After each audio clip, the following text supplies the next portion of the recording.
We apologize for the tardiness. As you know, our last session ran long, so we'll go ahead and get started here. I'd like to call the City Council regular meeting to order on Tuesday, March 20th, 2018. At this time, we'd like to invite Pastor Jonathan Clem from Jericho Way Ministries to please come to the podium. He will lead us in an invocation, after which Councilmember Marvin Brown will lead us in the Pledge of Allegiance. If you'd all please rise.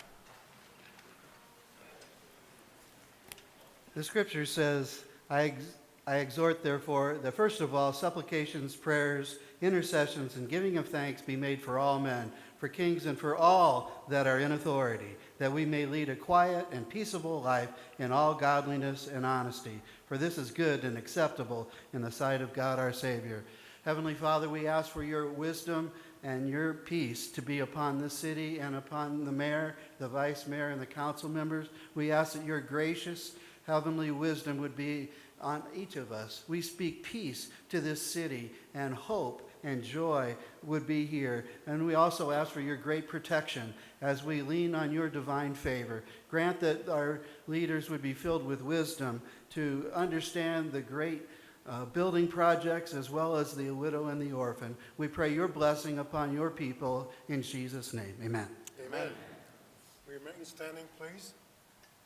I pledge allegiance to the flag of the United States of America and to the republic for which it stands, one nation, under God, indivisible, with liberty and justice for all.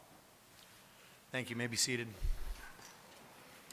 Thank you, Pastor Clem. Appreciate it. That'll take us to item number 2 on the agenda tonight, which is the roll call. Councilmember Brown. Here. Councilwoman Gussie. Here. Councilmember Manfredi. Here. Councilmember Smith. Here. Councilmember Wade. Here. Vice Mayor Chavez. Here. Mayor Price. Here. Great, thank you. The next portion of the agenda is the proclamations, acknowledgments, and awards. We have 2 of those tonight, so I will head down to the podium.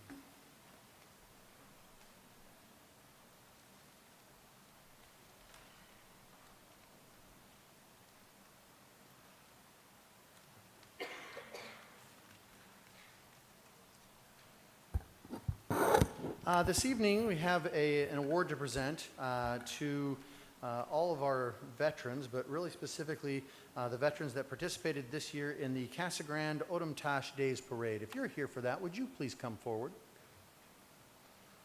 Councilwoman?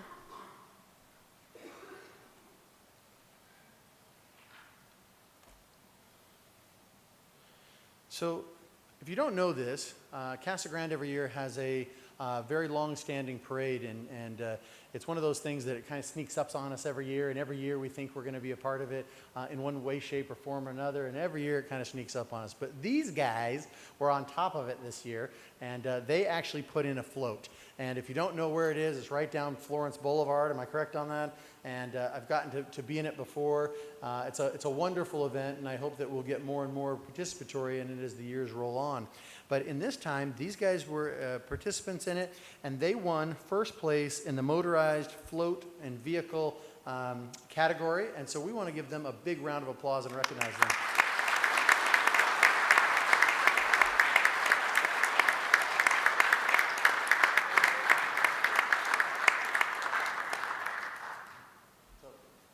Again, we can't thank them enough for representing the city of Maricopa and especially the veterans, but we want to make sure their picture is taken. So,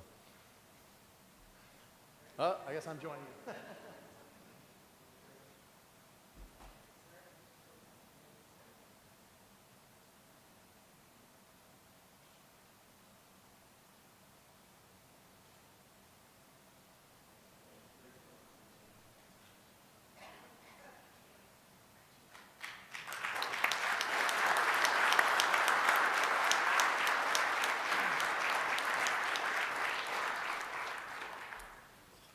Now, I guess before too many folks walk away, we have a proclamation this evening, and is Debbie Ainswood here? Debbie, are you here? Debbie, come on up. Well, while Debbie's coming up, we'd also like to invite all the women in the audience here tonight to come up as well. They're going to join you. So, females, please come forward. I know, you're all nervous. Come on. I'm not going to bite you, I promise. Please come and be represented up here tonight. It's a little bit of a surprise. Squeeze in there.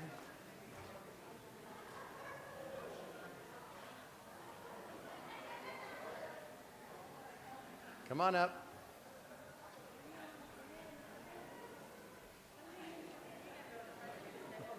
That's right. Keep going. Keep going. That's right. Get in there. What are you guys, chump change? Get up here. Get up here. Come on. Come on. So today we have a Women's History Month proclamation. We figured it was good to recognize all of our female friends. Whereas women of every race, class, and ethnic background have made historic contributions to the growth and strength of our nation, our state, and our country, and especially in our city, in countless recorded and unrecorded ways.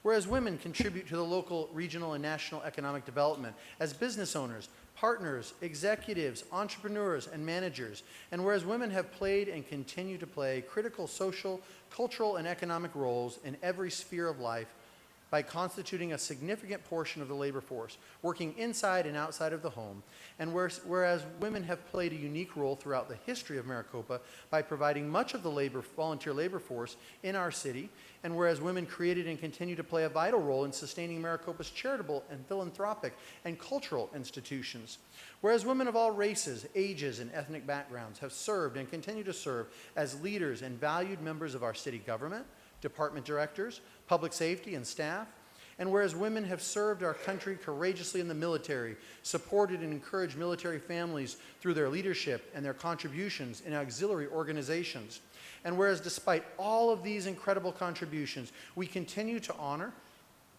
and respect them throughout our history and presently for their great deeds and accomplishments, but also in their cherished roles as mothers, wives, aunts, sisters, daughters, nieces, and grandmothers.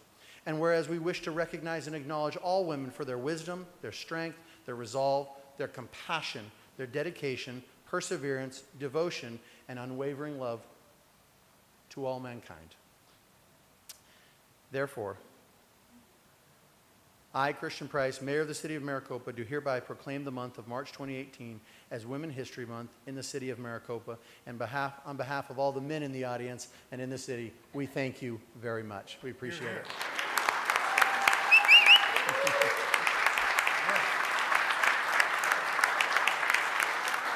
We love you. We love you. Don't go away.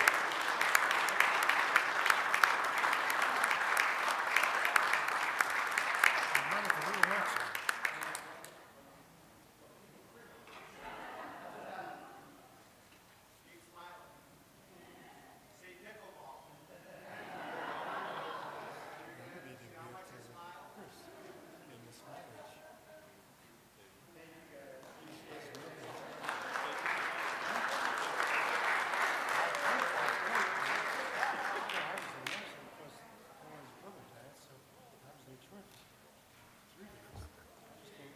And I failed to mention that Debbie, who I handed the proclamation to, is the president of the Zonta Club here in Maricopa, which is a women's organization. And so if you're interested in the Zonta Club, I encourage you to talk with Debbie afterwards. So again, thank you, Debbie, for being here this evening. We appreciate it.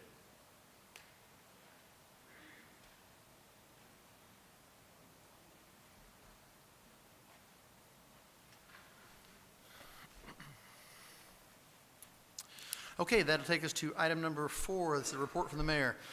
There has been a lot going on, as you so well know.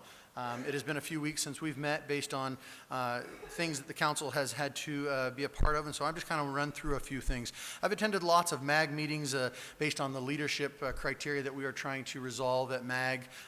This is all part of us coming in there. It changes their structure. It's something that's taking a lot of time, and I've dedicated a lot to it because I think that as we look at the future of the way that we are allocated and the abilities to have claims over money and jurisdiction, it's a really important piece of the project. Also had the opportunity to attend, did a lot of traveling here on the city's behalf as well, and that always sounds fun until you realize that my wife is not going to be real happy with me because I'm gone a lot, especially with 4 small kids. And so, but there's a reason and a purpose for it, and so I had the opportunity to attend with a group of folks the inaugural Air Canada flight to Montreal. And the reason that's important is we put together a delegation of city leadership from around the valley, and and really around the state.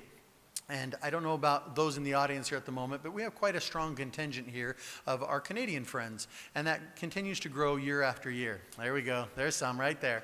And we like them, and we love them. So and tell your friends.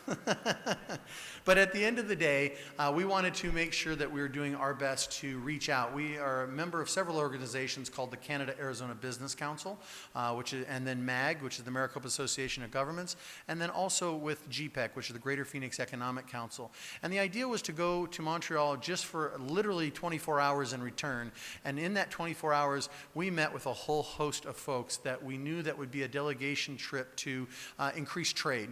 And it's interesting right now because of the discussions with NAFTA at the national level. We met with some of the folks that are literally negotiating that. We met with city councils there. We met with a variety of technology leaders in aerospace and other things that we are working on. I was speaking with folks on how to bring more drone technology and drone capable technologies to the Maricopa area. And so it was an awesome opportunity to really dive in and meet people firsthand and develop economic development, but really establish great relationships with trade and tourism. So as soon as I got back, it seemed like we turned around and left again, and we spent time on the Hill in D.C. I had the opportunity to be up there. We met with our congressional delegation. We're able to, in that time frame, it seems like speed dating on steroids, where you're literally meeting different representatives all over Capitol Hill, and you do it under the purpose that you know that you've got about 20 to 25 minutes with them. And so you don't have time to tell a long story, and you don't have time to go into detail, but it's important that you see them regularly and that they understand our issues. We had the opportunity to discuss such topics as the 347 expansion, widening, fixes, et cetera, et cetera. You name it, we talked about it. We talked about the I-11 as it needs to come through this area and through its planning processes. We also talked about flood control, which is a really big deal here in the city of Maricopa due to FEMA and remapping and all things post-Katrina. Those are things that we don't have a lot of say over, but if we do nothing about them, they affect all of us. And you've heard me say this before, if you get on YouTube and you look at the 83, the 93, the 2005 floods that were here in the city, it's not a matter of if, it's a matter of when. And so those are things that we are desperately trying to solve, but they are large, extremely complex and difficult projects as they cross so many different jurisdictions. And so we have to work very, very closely with those. We meet with the Corps of Engineers when we're there on the Hill. We met with the Department of Transportation, where we talked about all these issues that are transportation related, that affect each of you in your daily commutes, or if you're traveling into another area, just something that's important to you in your quality of life. And so we are desperately trying to work those angles from every possibility and leave no stone unturned, and it takes a lot of time to do that, but those trips are very worthwhile. Also, had the ability to participate in the Weight Loss Challenge and its celebration. We, like has been mentioned earlier, Councilmember Smith participated, as well as many members of the council. We had several businesses that participated, as well as Copper Sky. And the idea was to have people, we rolled it out in the State of the City address last October. The idea was to have people volunteer if they wanted to do this. Nothing was mandatory. And in the first rollout of this, as of January 1, we had 500 people participate. We lost over 1,400 pounds. And it was a real success. A lot of people found community and friendships that they'd never found before, sharing of recipes, and just the overall desire to know that they can do it. And so we are very unique in that. I was going to say earlier when Councilmember Smith was mentioning this, that we are true trendsetters as a community, and can you pass me that Snickers bar over there? I'm just kidding. I'm just kidding. I'm trying to stay away from those. But indeed, it's been a great opportunity, and we know that a healthy city and a healthy community is a good one. Also, Edison Point has opened, and Denny's has opened, and new stores are coming all the time. The fruitions of many, many years of labor and patience and working together to accomplish these things is finally now starting to happen. Just like you may have sat through tonight, I know some of you walked in, we were talking about the development process when it came to to residential homes. That's not the commercial one, that's the residential one. And as you saw it, it was fairly lengthy, wasn't it? And so when you try and develop something, especially pull something out of the ground, there's a lot of steps to go through. And when you deal with other folks, it's one thing to be the land developer, it's a whole nother thing to be the retailer. And you have to go through their processes, and they have to decide if they want to be here and invest in the city. And so what the city tries to do on a regular basis is trying to entice. That is really the only thing that we can do, is we can sell them on our story, we can sell them on the plots of land, we can talk about the relationships we have, we can tell them the amazing story that we have, but at the end of the day, they have to decide for themselves if they want to be here. And so it's nice to see that all those years of work are now culminating in what we hope to be the seedlings of an even greater forest that continues to plant of economic development and stores and jobs and manufacturing and all the other things that come along with that over the coming years. So it is producing. We also had the opportunity to attend, many of us, at the Against Abuse Gala to help fund the Against Abuse shelter that is here. I spent lots of time at the Arizona League officers' meetings. As you know, we are members of the Arizona League of Cities and Towns. It represents 91 cities and towns in this state.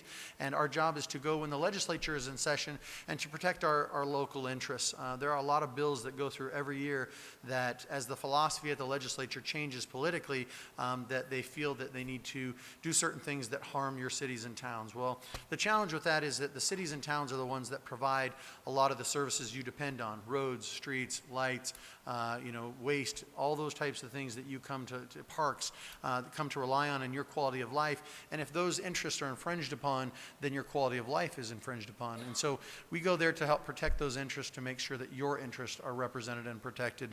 We happen to sit as an officer in that conference, and as such, we spend a lot of time at the legislature. Depending on how long you guys are around tonight, we have on the agenda tonight to talk about our legislative platform, what we've been working on, and I know our Intergov Dale Weebush has been spending inordinate amounts of time at the legislature. In fact, we have a bill that we are running this year that is intended to equalize certain measures amongst elected officials, and in that process, he returned from D.C. after being there for almost 9 days, helping us there, and got off the plane and went straight to the legislature and then testified in committee. And so, needless to say, the poor guy was kind of wasted. So thanks, Dale. We appreciate it. Also, wanted to let you know that we are moving forward, as I just discussed, on the doing all things that we can from the 347 perspective, and part of that is through the voter-approved referendum called the Prop 416-417, and it authorizes specific monies to go to the fixes on the 347. This is called a PRTA, a Pinal Regional Transit Authority, and the PRTA has something in it called a Citizens Oversight Committee, and we figured it was a good idea that when trying to create this bond measure that basically we all pay for, that there was another oversight committee that was a group of citizens that were watching those expenditures.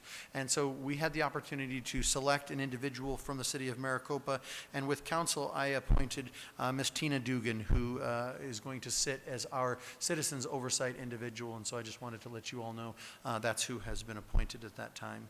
And then last but not least, Jennifer, are we queued and ready to roll here in just a moment? This last October, we did a series of videos. The challenge was, or the theme, I think is a better word, the theme was overcoming obstacles. And we've overcome a lot of obstacles in this city, and we have many more to overcome, as I've just mentioned to you here tonight. But I wanted to share with you some sad news, and that is that one of the vignettes that we did, or videos that we did for someone that I came to know and was really impressed with in my short time of knowing him was a gentleman by the name of Mr. Pete Maciel. And Pete is an interesting fellow. He is a former Marine. He's a world-class cyclist. He holds Guinness Book of World Records. He is an amazing individual, and there's so many other great things that he's done. And he and his significant other lived here in the city of Maricopa. This past week, they were traveling home to the city from Oregon, and they were both killed in a horrific car crash. And so, as sad as that is, I think that we are all made better by the fact that he did spend a short time with us, and his life was infectious. And so, if you don't mind, I would just like to play in memoriam his little vignette that we did at the State of the City.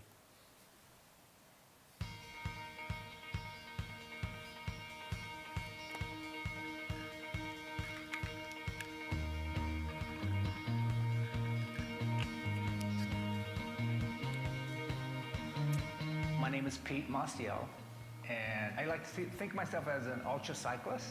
I found I had a knack for endurance, and I raced mountain bikes. I had some good coaches that brought me along the cycling circuit, and I moved all the way to pro cycling.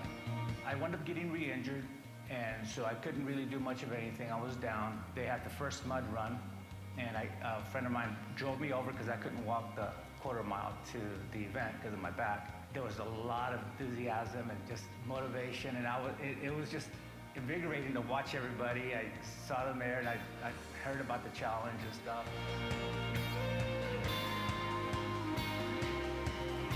And I'm thinking, okay, I'm an ultra cyclist. It should be no problem to beat the mayor. And to my amazement, I did not beat the mayor. As a matter of fact, it took me almost 2 hours to do the mud run. I started the event, and I ran about the first 100 feet, and that was pretty much it. And I walked pretty much the rest of it. I did do every single event, every single obstacle. Overcoming obstacles is a big thing for me. And doing that last zip line, I wasn't sure if I could even hold on to the zip line, much less do it. And going through and finishing the zip line, I was hooked. Once I crossed the finish line, of course, the mayor's standing there. Of course, I did not beat the mayor. He probably beat me by almost an hour and a half. I told him then that I was going to beat him next year, which is this year. I did the Veterans Run 5K, which I basically walked. I did the Santa Claus Run, which I basically walked. I did run some more, though. On January 19th of this year, I started officially running. In April, I ran a full marathon on my own, and then I went and ran on June 4th the San Diego Rock and Roll Marathon. I am now scheduled to run the Phoenix Marathon and the Phoenix Rock and Roll Marathon next January and February. So I hope I can beat the mayor this time. I hope I can overcome that obstacle and really get that Maricopa grip going and just really hit it. And Mayor, I'm gonna get you.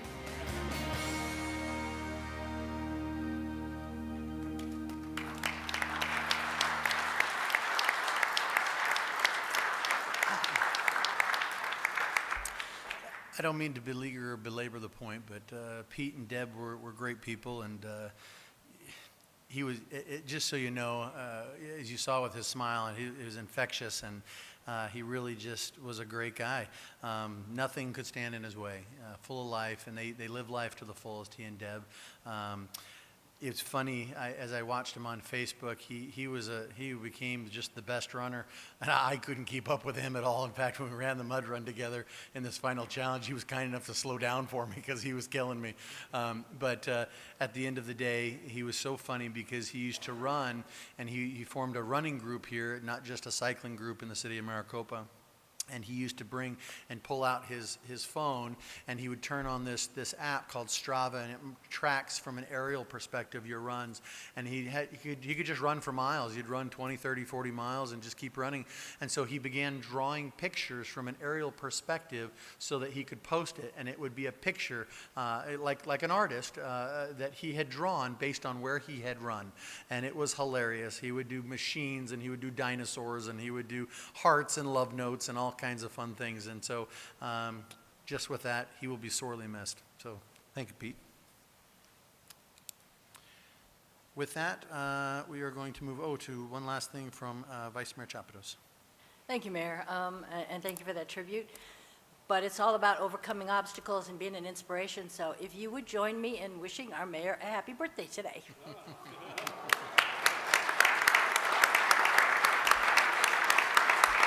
Thank you. No, stop it. Stop it. Now that's dedication for you, right? I'm here at council meeting all day on my birthday. Just teasing.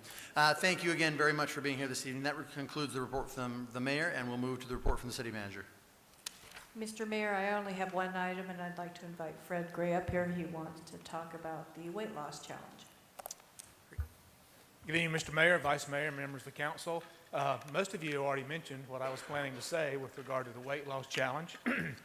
And we do thank you, as over 500 people, as the mayor mentioned.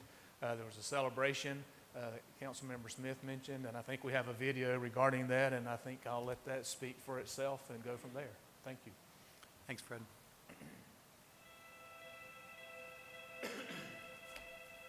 the things I talked about last October at the State of the City address was the fact that we as a city decided that we needed to be healthier. We just did it voluntarily amongst our employees. And what we found is we took the Whole30 as our template and we just tried it. And we had a whole bunch of people sign up and the results were phenomenal. I decided, well, you know what, I need to be sure to do that as well. And so I did Whole30 last July and into August, and I lost 26 pounds. It was just astonishing.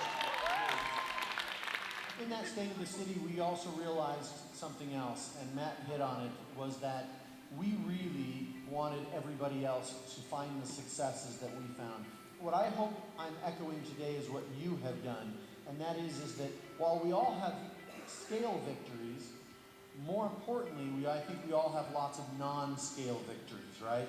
Those things that are so cliche and so hard to talk about, right? We have more energy. We have the ability to do things. We have that desire to get out and be with people more. We have the brain fog is gone. All these things that we've learned, what it's done for us. And I know that I'm preaching to the choir here, but we rolled this out this year as the first and inaugural City Weight Loss Challenge, and you guys earned it. So give yourselves a huge round of applause. You did amazing.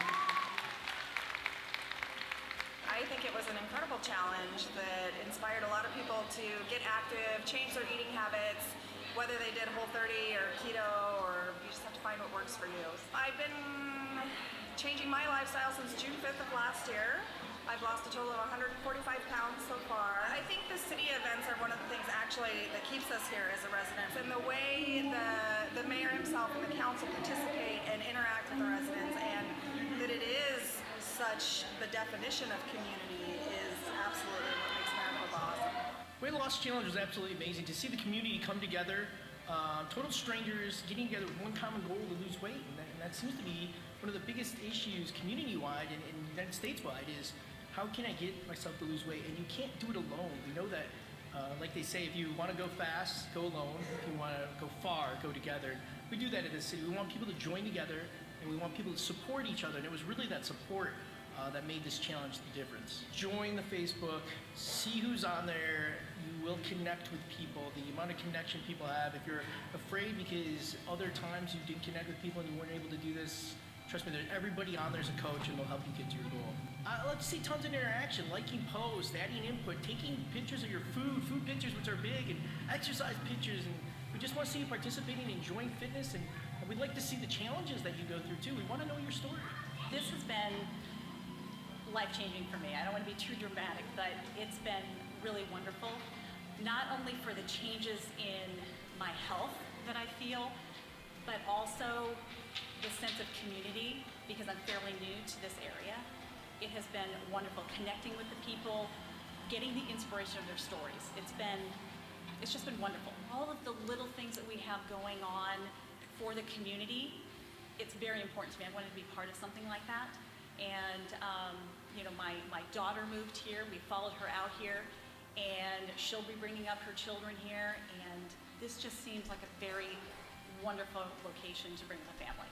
I'm really proud of the city of Maricopa. I'm proud of every single one of you. Where else can you go and have a citywide event such as a fitness challenge and have over 500 people? So I'm really proud of you for participating, for doing the work, for earning it. I'm really proud of you.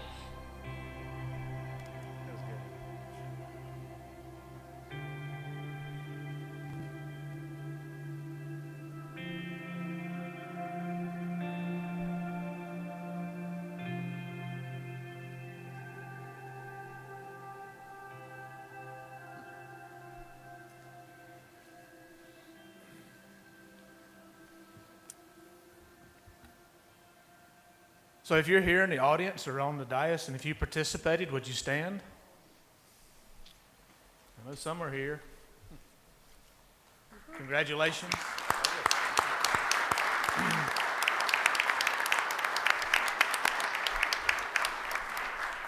Councilmember Wade, nice moves. Thank you, Fred. Thank you, City Manager. Appreciate it. That'll take us to the call to the public. I have several speaker cards to go through. Just as a brief intro to call to the public, we want to go through these as quickly as possible so that we hear from as many people as possible in the time frame. You'll see a little, when you come to the podium, you'll see a little set of lights. We're going to give each of you 3 minutes to talk. It'll turn yellow and then ultimately red, and it'll make a nasty sound. So you probably don't want to keep going at that point because then everybody's going to look at you funny. So, but we do want to hear from you. Please know that if you don't hear from us talking back to you, it's not because we're not listening. But the reality is because this is a city government, there are very specific rules we have to follow. And because this is not agendized, the topics that you'll raise, we're not allowed to really answer back or talk back. But it doesn't mean we're not listening. And so just if you let us know what's on your mind, again, I have these speaker cards. We'll roll through them, and I'll get to all of them that are here, and then we'll open it up to anybody else. So with that, I'd like to please invite the Maricopa Health and Wellness Club up. So Naya and Imani, if you want to please come forward and introduce yourselves for the audience and the record, and please tell us what's on your mind. Hello, okay. Hi, I'm Naya. This is Imani, Devin, Serenity, Kiva. And we're all representing the Maricopa Health and Wellness Club, aka Ready for Life. And we just wanted to promote this year's prom fashion show, except this year it's kind of got a twist to it. This year, not only are we representing the latest in prom fashion, we're going to be celebrating a night of millennial stars. And basically, we're just, I don't know how to explain it. Today, that night, it's this Friday, by the way. I'm sorry, I'm all over the place. We're going to be giving awards to students and community members who have shown that they can do things to help the community and have spent their time doing, productive things. And, we also wanted to show you guys a little bit of what we're going to be doing on Friday, if you didn't mind. Go ahead.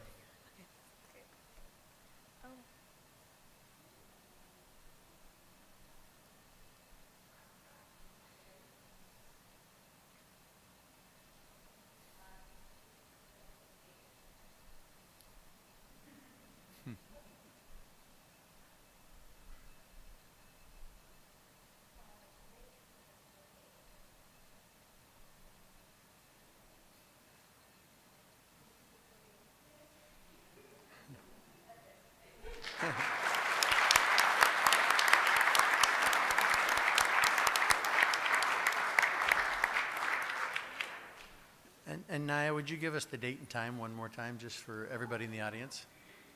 Yeah, so it's this Friday. Our red carpet starts at 6, and that's basically where we wear our big gowns to show off, the new stuff.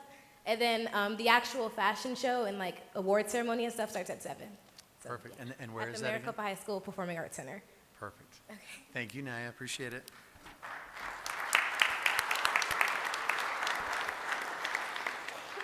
Okay, the next 4 cards are for our favorite pickleball group, so come on up, Rocky Myers.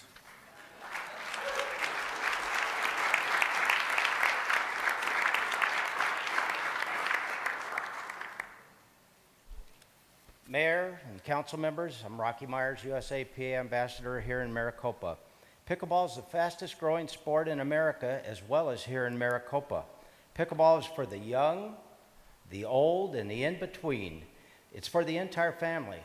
We just last 3 Saturdays we introduced it to new people, and 2 Saturdays ago we had 2 5-year-old twins out trying to hit the ball. So it is really growing.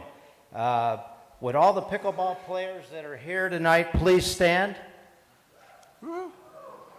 Very nice.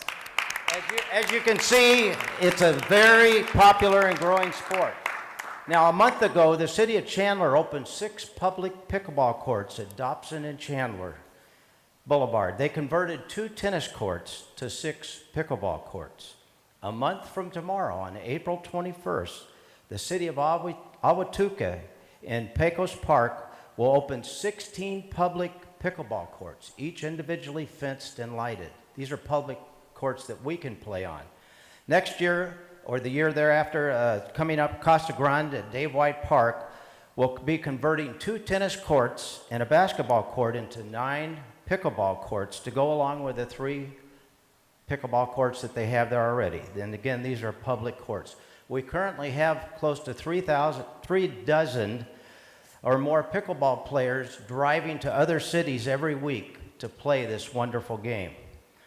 I have obtained a bid to build pickleball courts, which I'll pass on to you. But to build 4 pickleball courts, a budgetary estimate is $138,000, including tax. I don't think that's quite in the city's budget at this time. The bid to convert the West Tennis Court at Copper Sky to 4 pickleball courts with a 4-foot fence between the pickleball courts and the tennis court is $17,026. The bid to convert a tennis court at Pecana Park to 4 pickleball courts with a fence between both courts is $24,347. We want you to strongly review these bids and put them in your upcoming budget to be built.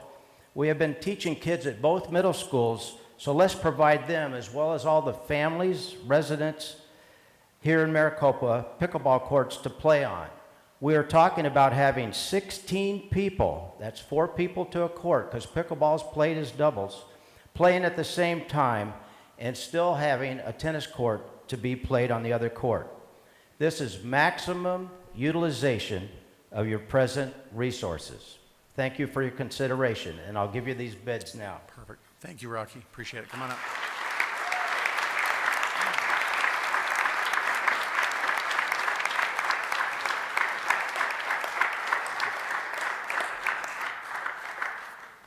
Thank you, Rocky. We appreciate it. And we'll make sure that this goes to our, so one of the things that we have been working on, just very briefly, is that been working on some of these. We were actually waiting for this, so this is good. And then we'll be discussing it in our budget finance operations. And this is exactly what Rocky and I spoke about 6-8 months ago, about bringing this forward again at budget time, so it's perfect. Thank you. I'd like to invite Fernando Figueroa up as well. And Brenda, make sure I get this to you afterwards, please.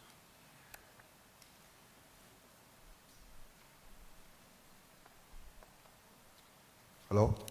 Good evening, Mayor, Council members. My name is Fernando Figueroa. I've been living in the city of Maricopa for 12 years. A beautiful city. As you see, I got my kids with me, got my family, my beautiful wife, and my friends from pickleball. It's hard for me to get something interesting, you know. It's been, like you say, bringing life to our city. What's the best way to be a pickleball courts? I hope you speak Spanglish, because that's what I do. But next time I fix my hair, I promise. So, you know, I spend a lot of time with the family, and probably the ones that you guys have teenagers, young kids, they spend a lot of time with the small screen, tablets, television, whatever. I spend a lot of time with my kids and my family in the court, at least 2 hours a day. And then after that, they can go back and play games wherever they do.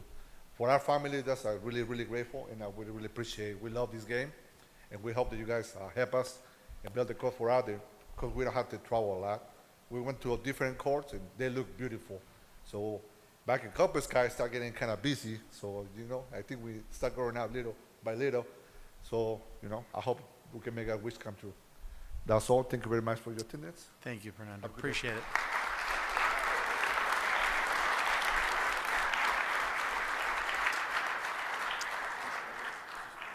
Yes, go ahead, Councilman.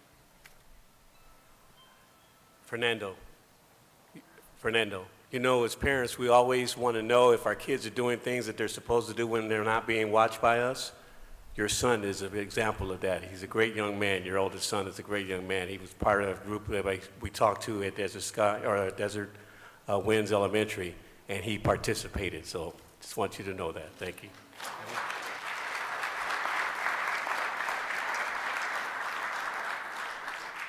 Next up, we'd like to invite Wayne Werberlow, please. Wayne, come on up. And then on deck is Robert Savage. Happy birthday, by the way. Thank Mr. you. Mayor. Appreciate it. Council members. My wife and I bought our Maricopa home about 10 years ago, and we chose the location to be near the Pecana Park, since it has 2 tennis courts, and in addition, it has the soccer fields and the baseball fields and the basketball court. We've played tennis for probably a couple of decades now, before we moved here, but we soon noticed that there weren't a lot of tennis players in Maricopa. At least we didn't see them. So we decided to learn pickleball 2 years ago, and now we really like the game, but we also continue to like to play tennis. From our home near Pecana Park, we can see the tennis courts. So we can see if they're busy or not, if somebody's playing tennis or pickleball. If they're not, we run over there and start playing ourselves. Rocky asked us to help monitor the tennis courts at both Pecana Park and Copper Sky for about a month so we can identify how many people are playing pickleball versus tennis. We then created a spreadsheet, which is actually in the back sheet of your packet that Rocky gave you. We created a spreadsheet that documents the observations based on date, time of day, how many courts were used, and whether people were playing pickleball or tennis, and on which courts. One thing we noticed was that the tennis players were normally playing singles, so only 2 people at a time, whereas on the pickleball players, there were 4 or more people playing pickleball. The spreadsheet adds up all the total of the number of the pickleball players and the tennis players, and it shows that it's actually about a 5-to-1 ratio of pickleball players to tennis players. Pickleball has quickly grown with the number of people playing over the past few years. Having permanent pickleball nets and courts will be very helpful to accommodate this growing number of pickleball players in Maricopa. Thank you for your time. Thank you very much. We appreciate it.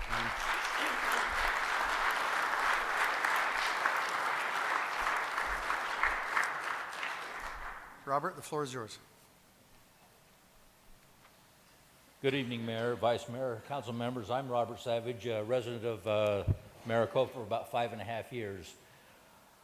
I'm here also to request the construction of outdoor pickleball courts, and while I don't need to repeat everything that they've said, certainly, I really wanted to kind of present one of the downsides of not having the courts, especially from some of our former Maricopa residents who moved out because there were no pickleball facilities. One of the emails I have is pickleball is one of the factors of moving to Casa Grande. This former resident became a 4.5 rated player, which is a very good player.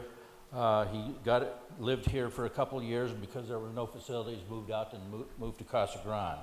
Another player says, I finally found a house in Casa Grande, looked for and liked Maricopa, and I rented last year and looked for homes, but Casa Grande seemed to have more pickleball options. Third one, Wendy and George Kirkle owned a home in Maricopa for 6 years. They went to closing today, selling their house in Maricopa, and moved to Casa Grande. Madonna and Chuck Ellsworth rented here for 2 years and then moved to Casa Grande last year to play pickleball. So bottom line is there is somewhat of a deleterious effect of not having the courts also. And while these numbers may be statistically insignificant compared to our total population, it's certainly significant to us who do live here, to those who potentially may move here, and to the continuation of the growth of the sport here in Maricopa. Having said that, I accordingly respectfully request funding and construction of outdoor pickleball courts in accordance with the plan Rocky presented to you, and thank you for your time and consideration. Thank you very much, Robert.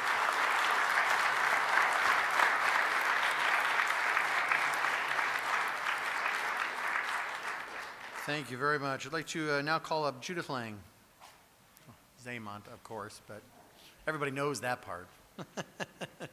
Come on up, Judith. Happy birthday, Mr. Mayor. Thank you very and much. good evening. Good evening, Vice Mayor Chapados, City Council members, officials, and neighbors. I'm here tonight as a speaking bulletin board to announce 4 special events upcoming in Maricopa's exciting 2018 spring art season. Number 1 is 1 week after the Salsa Festival. On Saturday, March 31st, Maricopa Music Circle Chamber Orchestra brings its special verve style to its spring concert, Rhythms and Tunes Across the Globe. This spirited, diverse, and adventurous evening program takes the orchestra and the audience together on a whirlwind worldwide tour. We touch down in Trinidad, the Andes Lake Titicaca, and visit Mexico's volcano Popocatépetl. We go to Nagasaki in Canada, taste Joplin's American Ragtime, visit Georgia's Moon River, and experience Parisian wistfulness at a sidewalk cafe. We do the Mexican hat dance and an Argentine tango, madly swirl a Hungarian dance, a Polish mazurka, and then a rigodon from Normandy. We'll hear a soulful song of India and another from German violins. Visit Norway, yes, in the morning. Watch the swan glide away in a French pond. Hear Eine kleine Nachtmusik in Austria, then twirl a great Viennese waltz, and even peek into a cantina in a galaxy far, far away. There are projections, guest dancers, several Pinal County premieres, and a reception.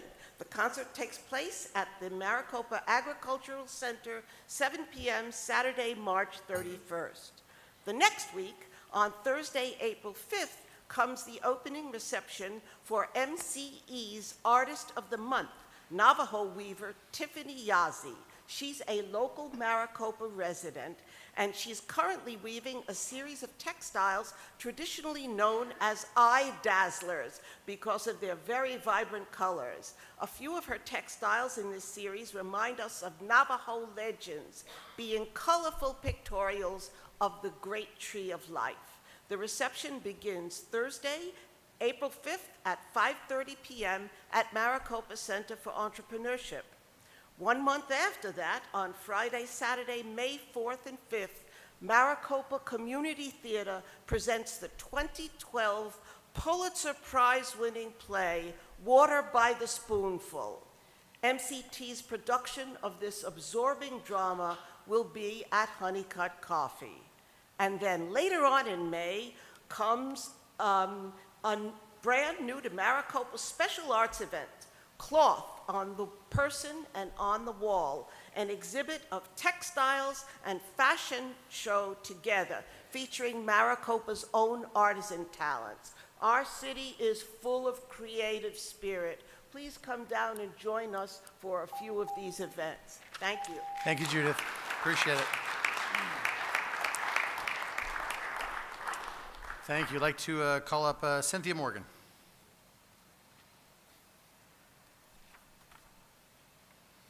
And then Shelley, you're on deck. Hi, and happy birthday, Mr. Mayor. Thank you. Okay, I wanted to talk about something that you mentioned earlier, which was overcoming obstacles. I'm here because I'm representing the tax-paying voters of Maricopa over this whole MCE thing, which I wrote you letters on. And I'm here to state what the position, something I would like you to consider is, the first thing I want to ask you is you're sending out for contracts to replace MCE. MCE is a program that the taxpayers of this city are paying $200 and something thousand plus every single year. It's been in effect for 3 years at a cost to the city of almost, us taxpayers actually, of almost $900,000. They have accomplished nothing. I have seen no benefit from having MCE.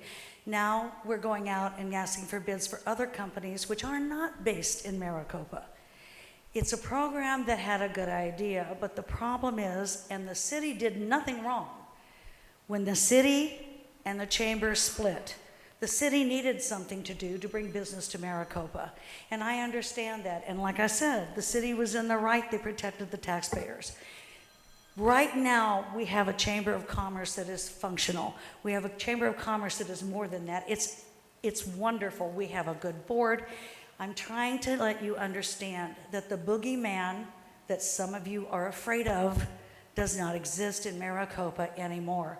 There were people hurt by the Chamber of Commerce. Terry was railroaded. I know that you weren't told the truth about what really happened. If you want to know the facts about what really happened, I was there. I was there from the beginning. I was there to help Terry develop the Chamber of Commerce into what it became before she got railroaded out. She didn't leave of her own volition. She didn't leave to go somewhere else. And that's the bottom line, and that's the truth. And it's because there were certain board members who ran this for their own benefit, which is the same reason we have companies like our utility companies that run things for their own benefit. They did things to lock in the city so that we, with the HOAs, have to pay exorbitant amounts of money. It was the same kind of thing that I saw when I first came here, and I saw before Tony Smith was even mayor. is the old boys network that worked in Maricopa, that didn't really care about the citizens who came here.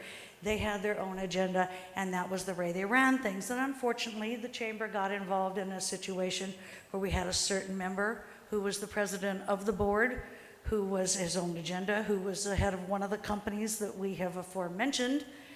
So we can take it down to, well, Global Water, who had his own agenda as far, excuse me, it wasn't Global Water, I apologize, it was Orbitel. Orbitel, that beloved utility that we all have to pay for whether we use it or not. And they started this ball into effect.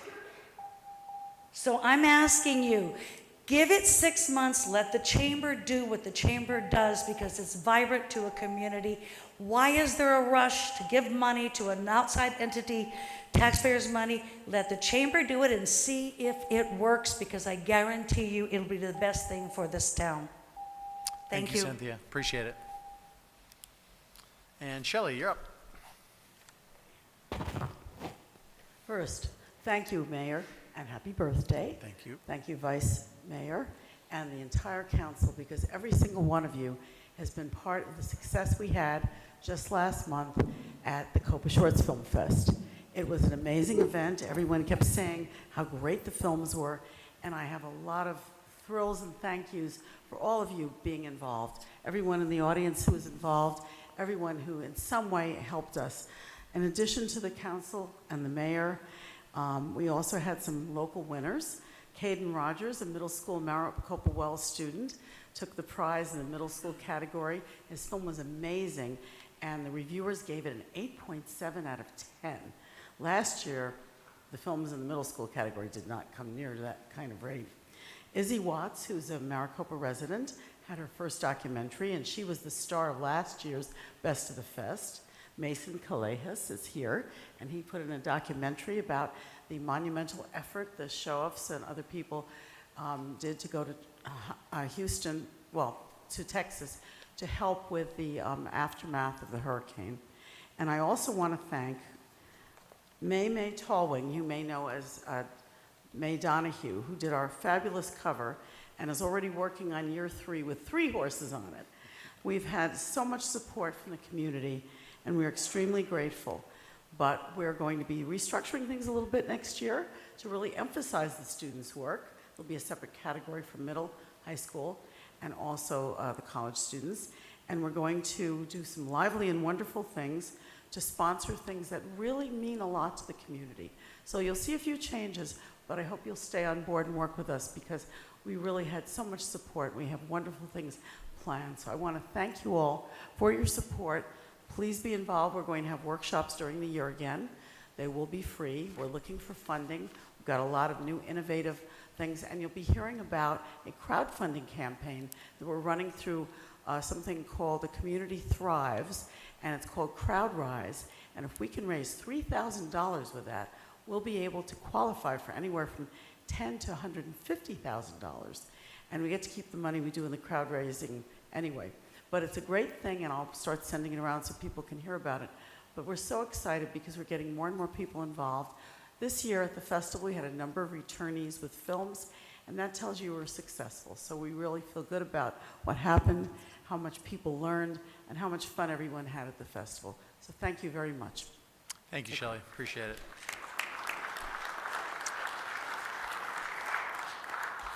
That concludes the speaker cards I have at this time. Does anyone else like to approach the council at this time with a call to the public?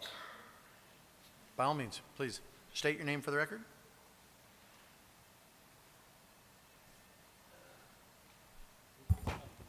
My name is Will LaHoose. 16 months ago, I came out here from Michigan. I weighed 239 pounds. Wow. I thought I would golf out here 3-4 times a week, be a scratch golfer. I got introduced to pickleball, met Rocky, Jeff Whipple, friends of mine. I weighed 193 this morning. Congratulations. Pickleball gives you the benefits of friendship, camaraderie, weight loss, obviously. You had some kind of a weight challenge or something. I didn't know anything about it. I could have added my 46 pounds to it. That's right. Pickleball works. Absolutely. It's a decent game. It's actually an addiction. So I'll throw my 2 cents worth in. Thank you sir. very much. We appreciate it. Anyone else this time like to approach the council? Seeing no one, we'll go ahead and close the call to the public this time and move to the rest of the regular city council agenda. Council, that takes us to item 7, which is the approval of the minutes. We have items 7.1 and 7.2. Can I have a motion to approve those, please? So moved. I have a motion. Is there a second? Second from Councilwoman Smith. So we have a motion and a second. Is there any further discussion on these items? Seeing none, all in favor say aye. Aye. Any opposed? That motion carries. We have no public hearings at this time, so that'll take us to the consent agenda. Council, can I have a motion to approve consent, please, which is items 9.1 through 9.9, please? I have a motion. Is there a second? Motion and a second. Any further discussion on consent? Seeing none, all in favor say aye. Aye. Any opposed? That motion carries. And that'll take us to the regular city council agenda, section 10. At this point, we will go to item 10.1. The mayor and city council shall discuss and possibly take action on making appointments to the arts committee. This is for discussion and action. All right. Is anyone leading this off from a staff perspective, or are we just hitting the applications here? Mr. Mayor, members of the council, this is just for nominations from the city council on their appointments on a previously established Committee. Perfect. Councilwoman Chapados, did you have anything to add to that, or Vice Mayor? Nope. Okay. With that, we'll just go through the council here and ask them who they would like to appoint. This falls under the regular BCCs, which is the boards, commissions, and committees. Each of these appointments runs concurrent with the appointing council members' term on council. And so with that, I think I will start to my left and start with Councilmember Smith. Thank you, Mayor.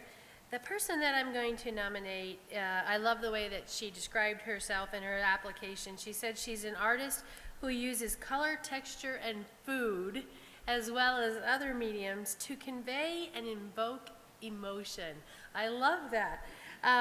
She has a strong desire to incorporate the goals of the task force, which she served on, and to take that forward into this committee. And so I would like to nominate Skylar Sharp.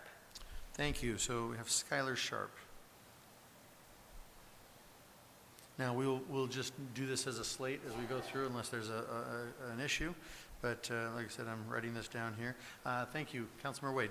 Yes, sir, Mr. Mayor, thank you very much. I can only describe the person that I'm nominating as a stick of dynamite that blows up constantly and always gives us good stuff.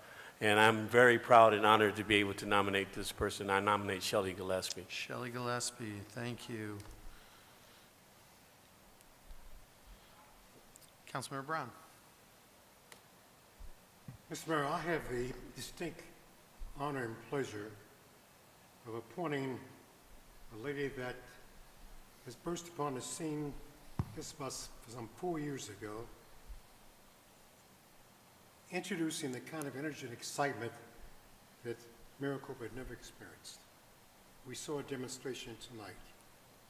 This lady is bubbling with excitement, innovation, and she's very effervescent.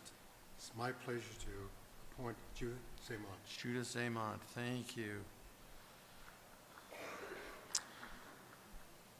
Sorry, I'm writing everything down here. My apologies. We'll skip me and go ahead to Vice Mayor. Thank you. My nomination is somebody who also served on the Arts Task Force with me and is an artisan herself, been very involved in the art scene. My nomination is Cynthia Portray. Cynthia Portray, thank you. Councilmember Manfredi. Thank you, Mayor. My nomination for Arts Council is someone that serves as a vice president of Maricopa Arts Council right now. And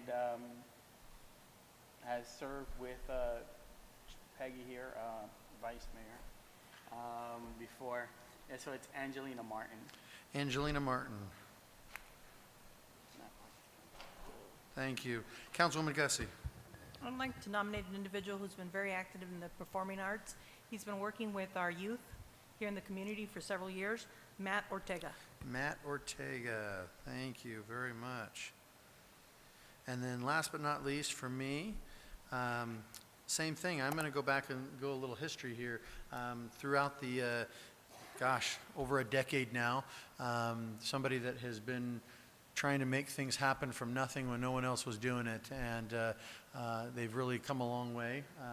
But I remember this discussion really in my first months as mayor in 2012, and with being hit with so many other things, you tend to kind of put it on the back burner, but it doesn't mean that you're not still thinking about it. And so I've had the opportunity to discuss this committee with this young woman for many, many times over the years now, and I'm happy to say that it is finally coming to fruition through the rising arts society that is here in Maricopa. And so we look forward to this committee and all that it will provide, and so I would like to appoint Ms. Carrie Vargas.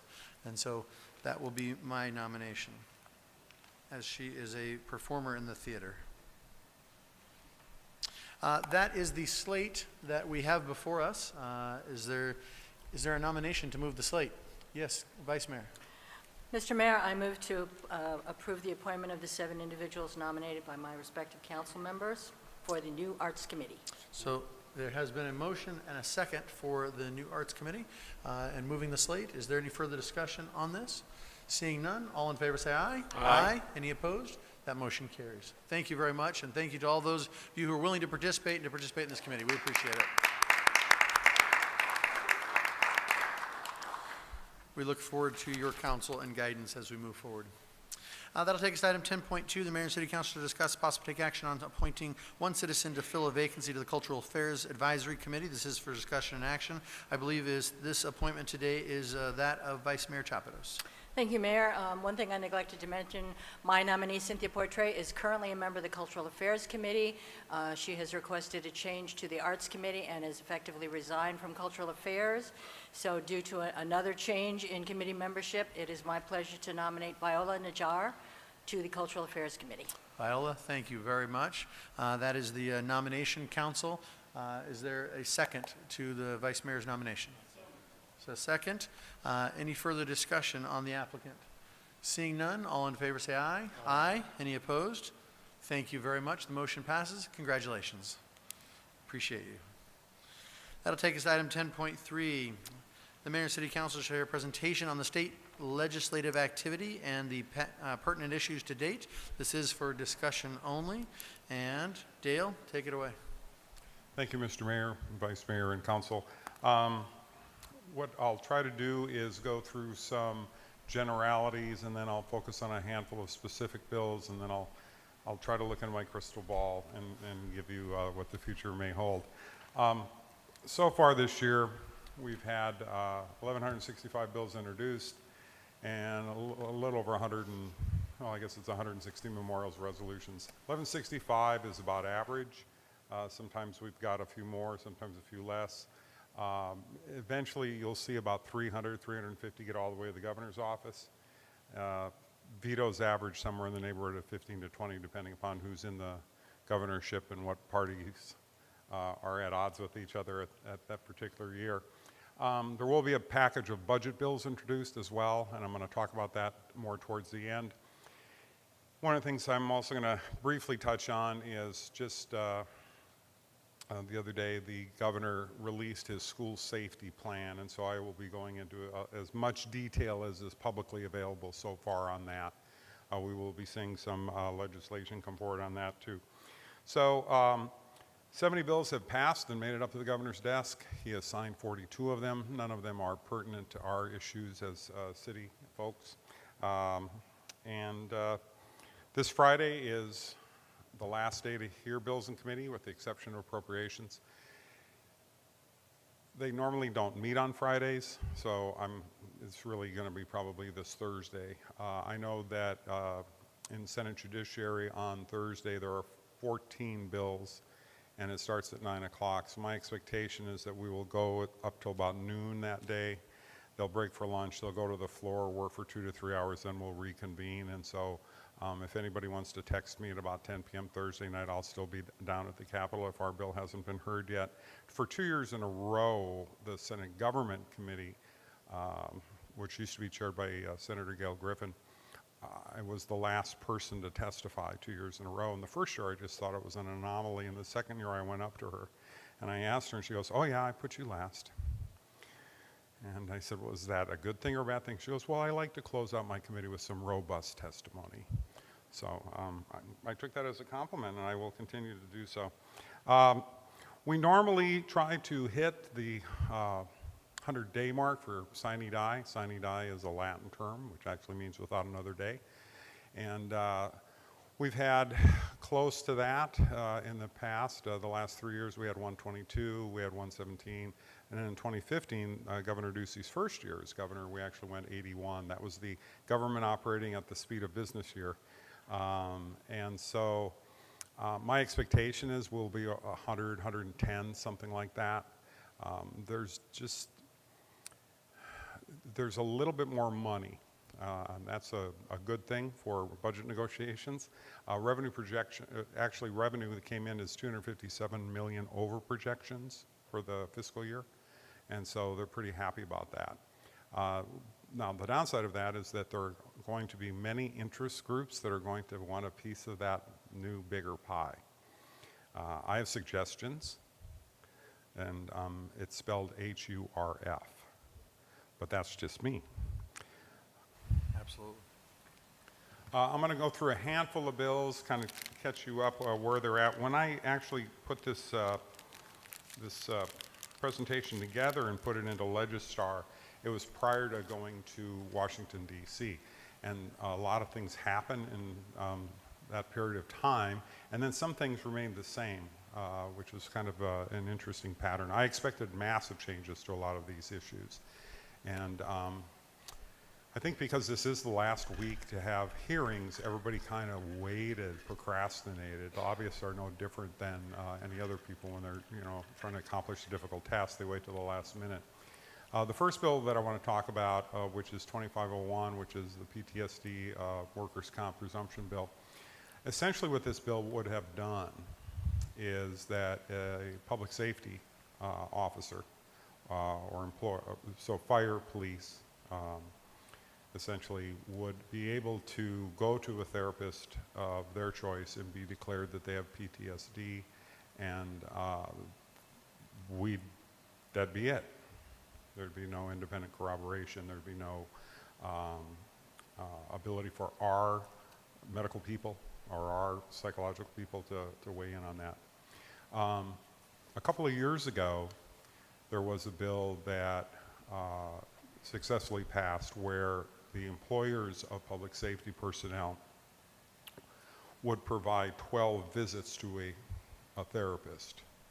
And that was a compromise that we reached a few years ago so that they'd get the help they need, because what we hear from those folks is our people need help, and they need it right away, and they can't wait for the workers' compensation people to go through all the process and rigmarole.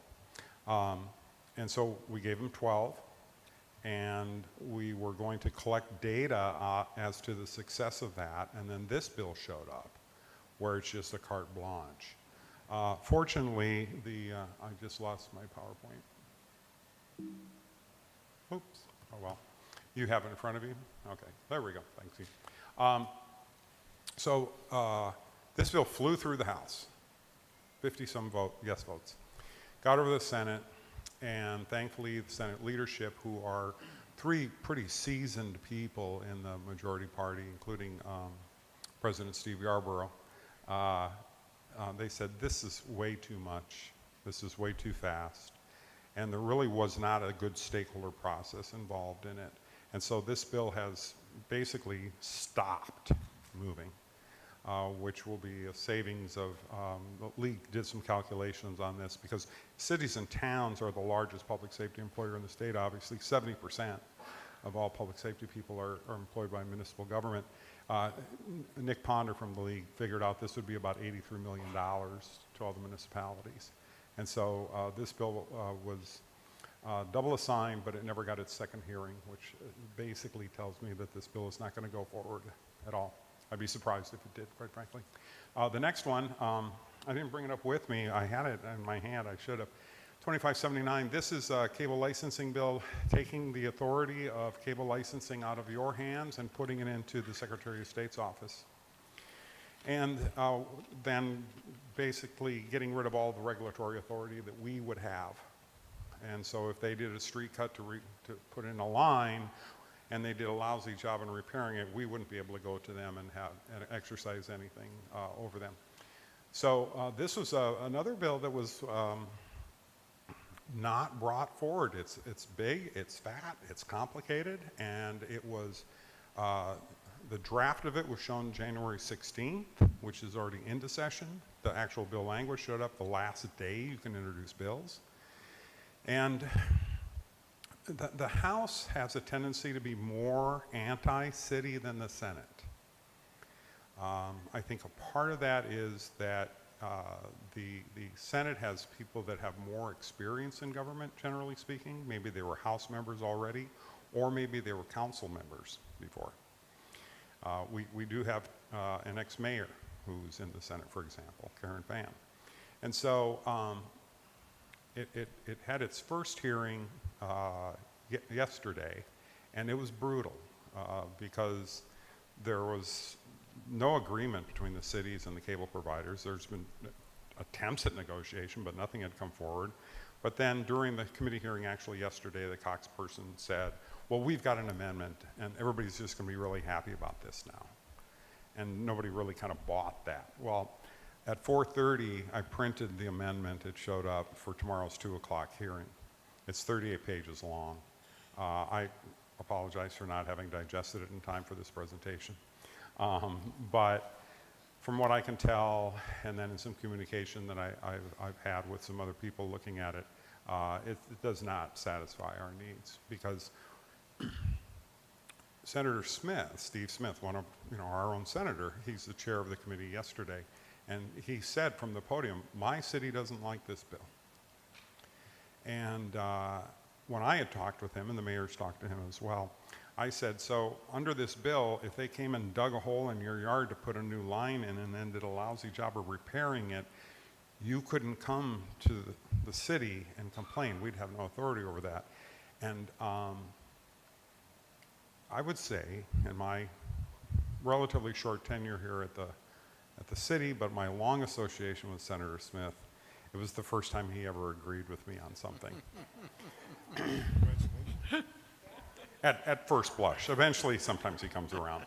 So this bill will have another hearing tomorrow. In its current form, I don't think it's going to make it all the way as well. Again, overreach. And this last minute stuff is infuriating to us. The next item, TPT Digital Goods and Services, is something actually, it's got a long history of work on it.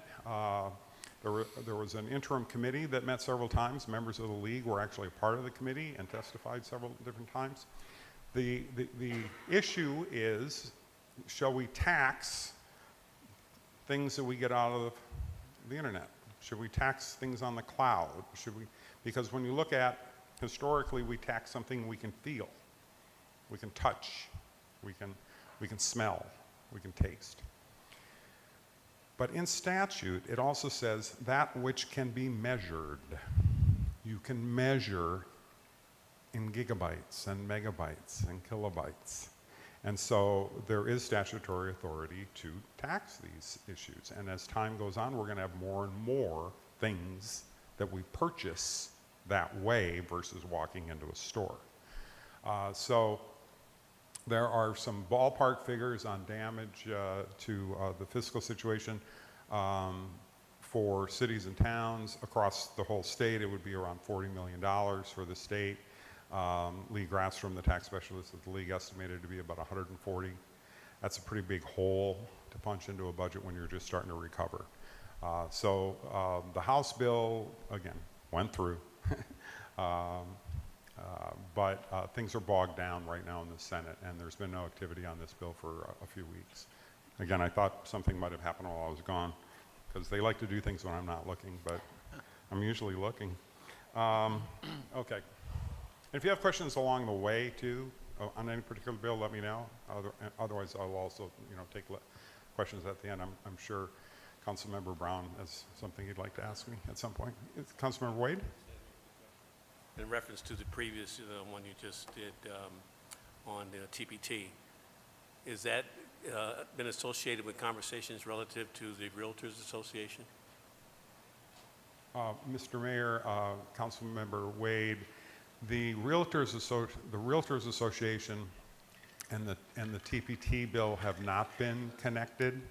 There are other bills that the realtors are running that, well, there's two issues. One is an actual bill. It has to do with real estate signage everywhere. Martin and I spent a good half hour, 40 minutes on that this afternoon. But they're looking at running an initiative to go onto the ballot for us to all vote on to prohibit the taxation of services. Yep. Vice Mayor Brown. Dale, my question is not listed as a pertinent issue. Well, I'm curious. The governor says he will support $400 million for education. Is there a likelihood that that will stand? Mr. Mayor, Councilmember Brown, the governor's initial budget proposal that was presented in the middle of January was, as far as I can recall, the first $10 billion budget in the state's history. And included in that were increases for public education, K-12 education. Now there's also $257 additional million above projections.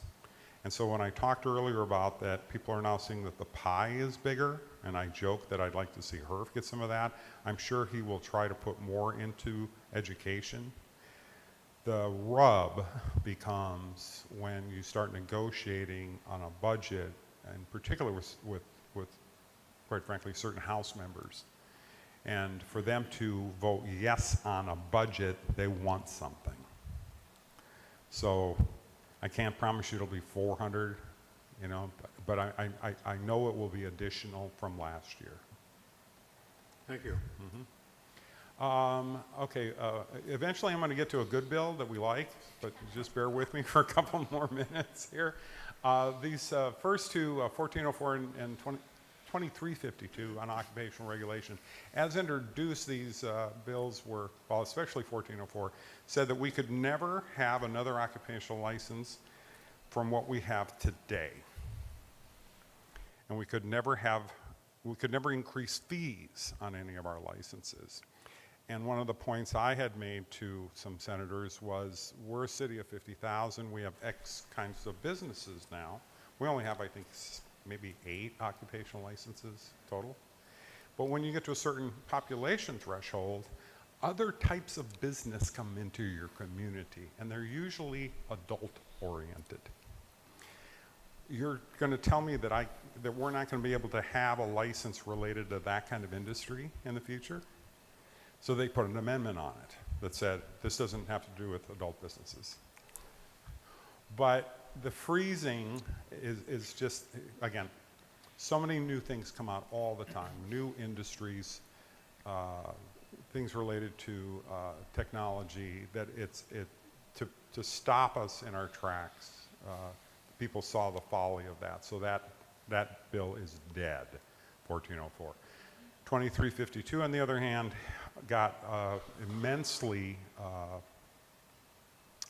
amended, and so it really kind of, I just read it this afternoon, it's getting close to being benign, like basically granting what we already do, but we have to justify any kind of new license through public hearings, and they have to be for public health, safety, and welfare.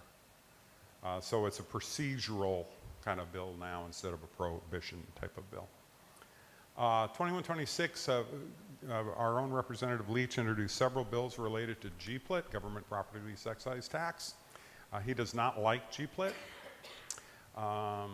He had one bill, in fact, that said if you ever have a GPLIT property and you're in a 1% county, that you, as the city with the GPLIT, would have to make up the difference to the school. That bill died real fast, fortunately.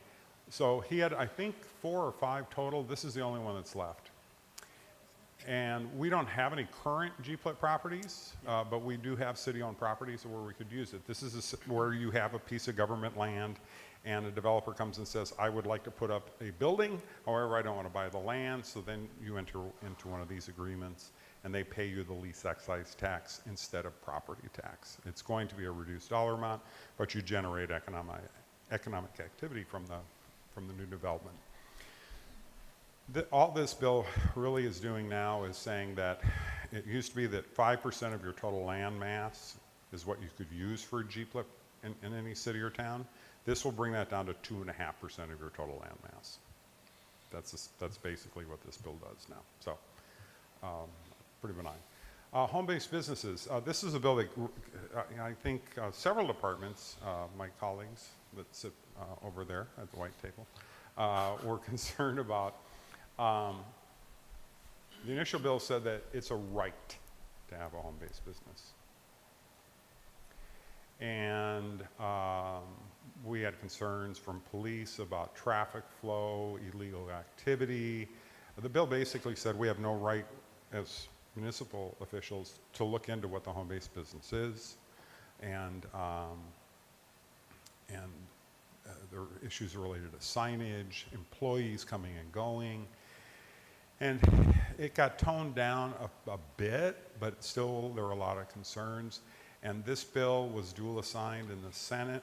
Remember I said the House is a little worse to deal with. So things kind of get out of the House, and then and in fact, the people that work down there, including senators, but legislative staff, they usually now understand that they're not going to see me till the middle of March when the bills from the House all come over, because there's not as much bad activity in the Senate typically.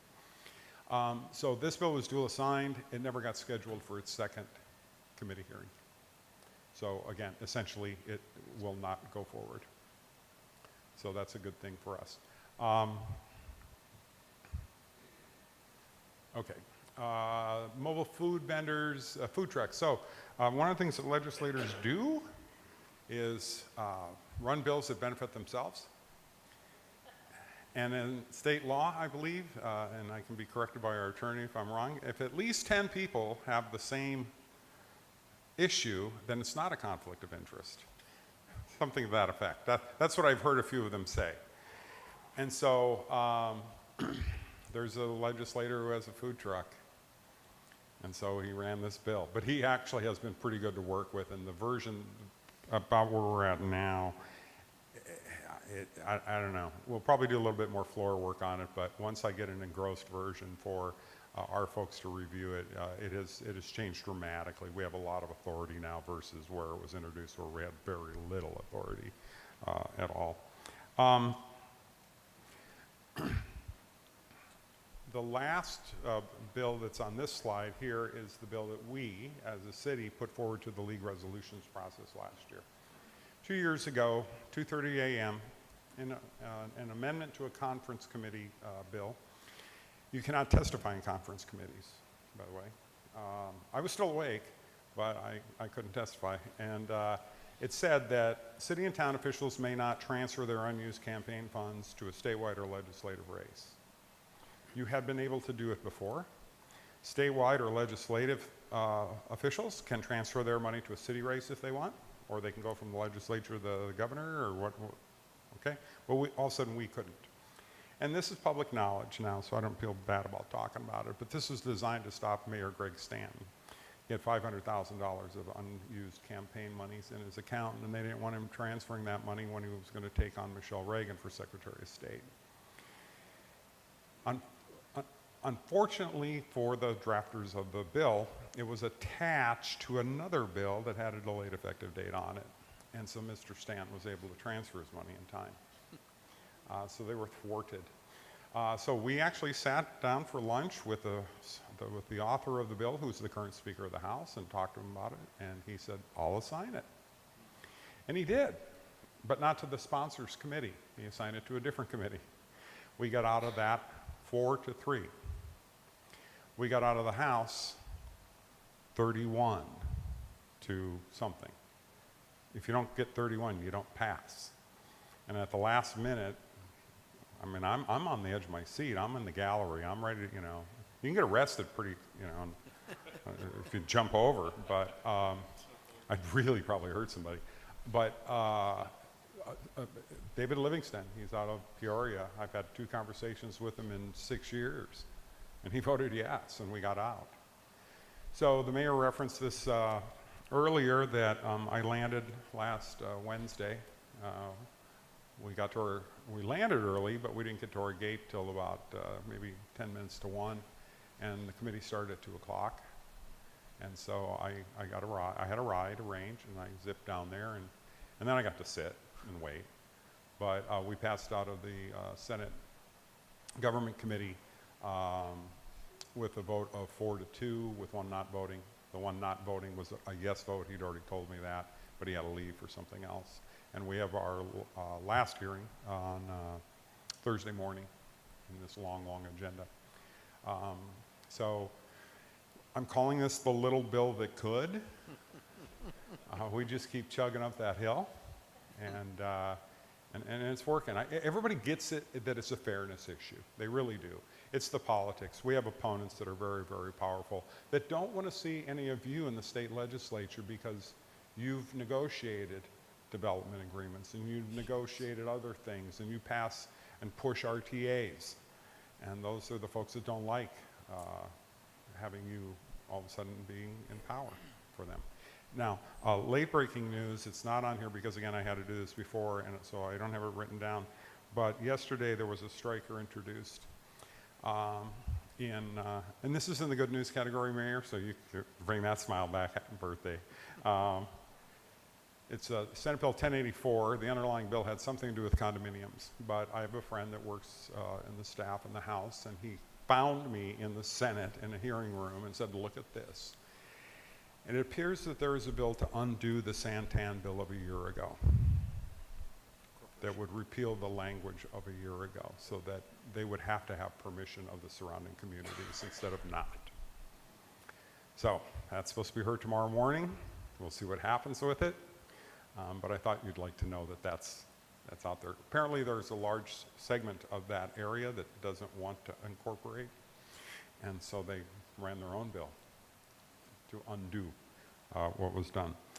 Real briefly, and again, because I prepared this before this came out, on the governor's school safety issue, he is looking to provide more mental health services to schools. He's got about $2 million tied into that. There are some conditions related to the students of the schools, and if there's certain percentages of those students who are on access, then there's more money available. And then he's also looking to increase the number of school resource officers, but he hasn't described a dollar amount or from whence that will come, which is makes us a little nervous perhaps. And then also about $1.8 million to modernize the criminal background database. And so what they'll do is they will have a special permission to introduce bills late. And I'm not sure if they can do it this week because it's pretty tight already. I would expect if they do, I think they'd have to work Friday, and they don't like to work Fridays. So maybe next week. What that has done, and with also some of the other issues related to the expulsion of Representative Shooter, is the budget process is delayed a little bit longer than what we had expected. The governor's proposal had a HERF sweep like last year where they swept 96 or 99 and then they gave us back 30. So that was in the governor's proposal again this year. But what I've been hearing of late is that the intention of the sweep was to take it out of state highway fund and not local HERF. So that, although we have a state highway, juggling act as always. And so we have a tremendous amount of rural legislators who have told me personally that I won't vote for a budget that doesn't make the HERF pie bigger. There is a bill, it's not on your presentation, but there's a bill that Representative Cook, who is a rancher outside of the Globe area, to slightly alter the HERF distribution, but it's the biggest cities, they get an extra 3%. It's been in statute for a long, long, long time. He wants to get rid of that and redistribute that to small entities. So we would actually have no effect in there because of our size. I don't know if, I think what's going to happen is that bill will not, it may pass, but it will never go to the governor. I think they're just going to put it into the budget box. Any bill that has money on it, they put it into the box. And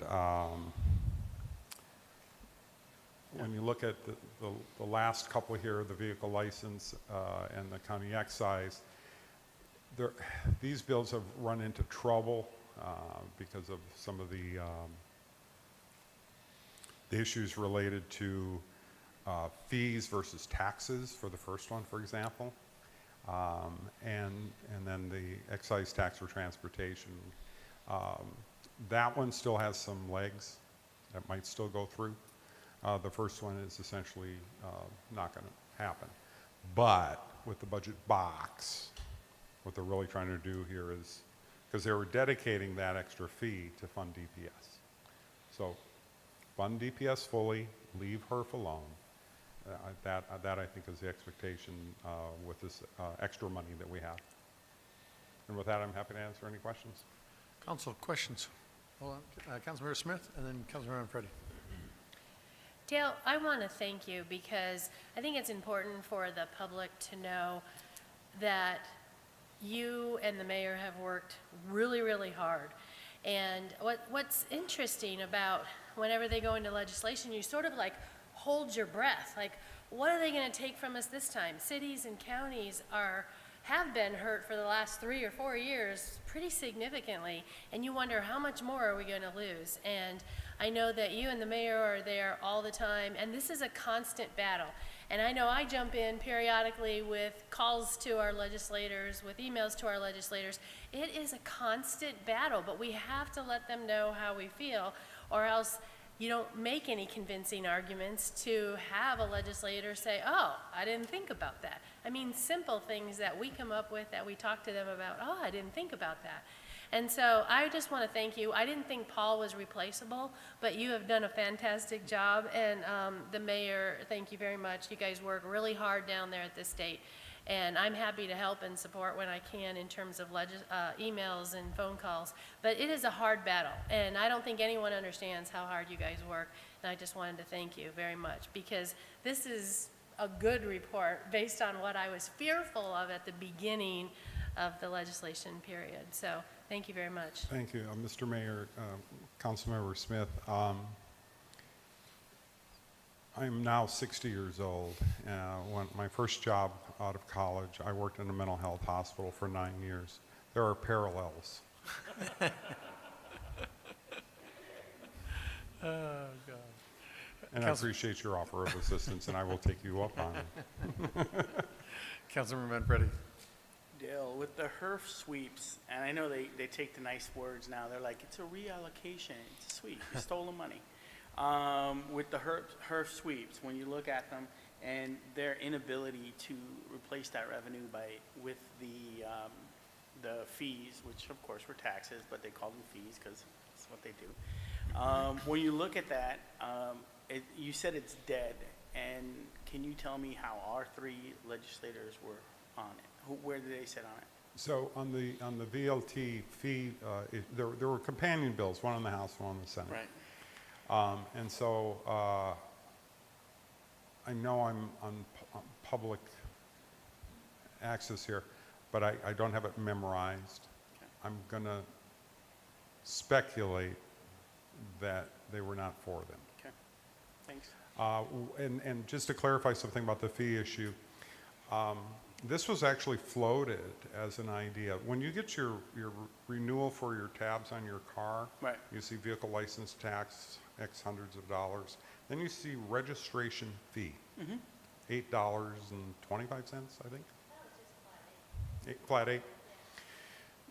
That's where we were looking at 2 years ago. The governor floated this idea. However, the state was involved in the court battle over Medicaid expansion and the hospital assessment.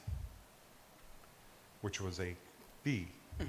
So they wouldn't touch this Right. while they were in court. Well, that got settled last August or September, I believe. Right. And the court said, fee is not a tax. So now you saw these bills show up. Right.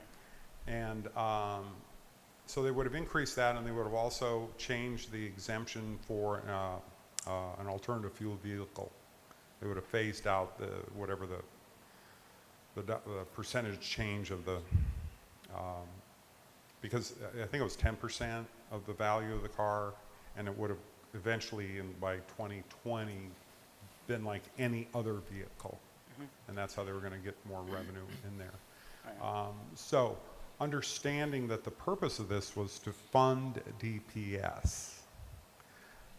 So even if the bills had gone through successfully, I don't know if they would have gone to the governor, because they would have been considered a money bill, and they would have stuck them in the box. Yeah. That's, so I think that's what's going to happen. The other bill related to the county excise tax is the authority for Maricopa County to go forward with their Prop 500. Right. And that expires, I believe, in 2020. You want to pass it in 2018 as a bill because it takes a while to get all that stuff ramped up. Right. If you pass it in 19, you have a short frame to get ready for the election. Right. And our goal, of course, is to get to 347 in Prop 500. Yeah, yeah, yeah. When you look at the fees, if they would have gotten the money, then I guess it's dead horse at this point. When the other thing is we have 265 million extra. How much of that are they going to allocate to HERF? Mr. Mayor, Councilman Manfredi, I seem to have lost my crystal ball in the last 15 minutes. The governor will have to put some money towards education. The school safety plan will cost X millions of dollars. And if you look at the sweeps actually started 13 or 14 years ago, and they have averaged about 100 million. A couple times it was 112, 110. So you put 99 to DPS, our problem. I think that would be a wonderful idea. And then the last one, the last one, the campaign finance, our bill. You said that we have another hearing on Thursday. Yeah. The hearing on Thursday, is it a favorable hearing committee, I guess? Mr. Mayor, Councilman Manfredi, I am tickled pink that we're getting a hearing. And this is an interesting question because we actually have been talking about this before I go any further. Todd Bowman of PDG is worth every penny. This guy has just, I thought he was good last year. It's been amazing. Now it's like, I don't want to tell you that he's really, really, really good, because then he'll stand here. And I don't, I like this job. But he lives farther away than I do even. But he's just done an unbelievable job this year. So we went to the committee chair. She said if Senator Borelli's committee passes it, I will hear it. That's good news. We passed. She's hearing it. That's Senator Judy Burgess. She lives out in Sun City. And then Nancy Bartow, who's a relatively soft-spoken person. And then it's, and some of you will know these names, some of you will not, but Senator Bob Worsley, Senator Frank Pratt, and 3 Democrats, one of which has already voted yes on the bill. That's the committee makeup. We're looking at the Senate Judiciary Committee, and if you look at the House Judiciary Committee, you think it's a bunch of, they still probably believe in hanging in the House, Jude. This one, we call it the most civil committee that's down there. They're all like, there's 7 really nice people deciding criminal matters and election matters. I couldn't ask for a better committee to go to. I was hoping for a single assignment to them. Thank you. Thank you. Oh, by the way, Paul still finds better restaurants. I have to say my favorite story you tell is about Todd Bowman from PDG, but talking about him stalking the people of our committees that we need to talk to that won't return our phone calls in the hallways so that we can have discussions with them. So it's been very, very lucrative to do that. So it's been good. Mr. Mayor, he is much less frightening than I am. Thank you very much. Thank you. Appreciate it. All right, that takes item 10.4. Let's see, the mayor and city council to discuss possible take action on approving a 3-year contract with the Buxton Company to provide retail attraction data and psychographic profiles and resources in an amount not to exceed $50,000 per year. $35,000 will be funded from general fund, economic development, technical, and marketing, and $15,000 will be funded from general fund, economic development, advertising. This is for discussion and action. Denise, take it away. Good evening, Honorable Mayor and members of the council. Mayor, thank you so much for spending your birthday with us again, one more year. This evening, I have before you a contract with the Buxton Company. The Economic Development Department our role is to recruit, retain, and nurture the growth of a wide range of sustainable businesses in 6 target sectors, retail being one. So today we have, or last year in 2017, we had over $368 million leave the city in retail leakage. So each year, the City of Maricopa Economic Development Department, along with the mayor and a selected council member, attend the International Council for Shopping Centers, the 2 conferences that are held each year. And at this time, we go and we talk about city statistics, where people live, where the traffic patterns are, what the median income is, where they work, much more information. However, this year, Council adopted the city's Economic Development Strategic Plan, which outlined in Goal 4 to elevate and expand Maricopa's deal-generating pipeline, with sub-goal J to continue to participate in ICSC, annual and regional conferences to secure third-party data on the types of retailers for which Maricopa can be competitive. So to bring this full circle, the city has contracted with Buxton in the past. This was over 10 years ago. And as we all know, the economy went through a major downturn. And today we are in one of the longest recovery periods that we've ever seen in the U.S. However, the retail sector has evolved immensely. And it looks quite different than it did 10 years ago, heck, 5 years ago, right? So big box retailers are entering new markets like the city of Maricopa. However, they look very different. So Buxton will enable the city staff to have quality data around customer analytics, and it'll help us understand what retailers are growing. So with that, I will turn it over to Parker Key with the Buxton Company to go through the presentation. Thanks, Denise. Mayor, Council, thank you for your time today. Parker. Mayor, you're really hanging in there on your birthday. It's good. We love it. Well, my name is Parker Key. This is Cody Howell. Is this my clicker? Nice. Okay. And, you know, kind of wanted to start. I've met some council members over the years at ICSC. I've met with Denise both at the conference here at City Hall. And what I often hear is, since our incorporation as a city in the early 2000s, you know, we have experienced tremendous growth. And whether that be housing, jobs, but where we lack a lot of times is in retail and healthcare. And so we need to bring those amenities to the marketplace for quality of life, but also tax generation purposes. And so to give you an understanding of who Buxton is, we are the industry leader in site selection for retailers. So we work with thousands of retailers, helping them to understand who their best core customers are, where are more of those customers in markets they haven't quite penetrated, then what is the value of those unpenetrated markets so that they can understand how to lay out growth strategies. A big evolving component of our business is also in healthcare. So working with healthcare operators to better understand their patients. How do they open new facilities and what types of amenities do those bring to the table? With that in mind, I know Denise and her team went through a review of several different firms that could bring these types of services to the city of Maricopa. And what I'm here to do tonight is to really visit about what that looks like, the key differentiators of what Buxton brings to the table, and how that's going to translate into wins and successes here for the city. So kind of getting started, here are the 4 components that I'm going to really be hitting on tonight, and that is Buxton's retail background, our data and methodologies, our Scout delivery platform and technology, as well as how we're going to implement on this strategy and how our account management team is going to work in tandem with you through these efforts and objectives. So the first being our retail experience. Buxton got started in 1994 helping to better understand customers through big data. Obviously, big data has come a long way since 1994.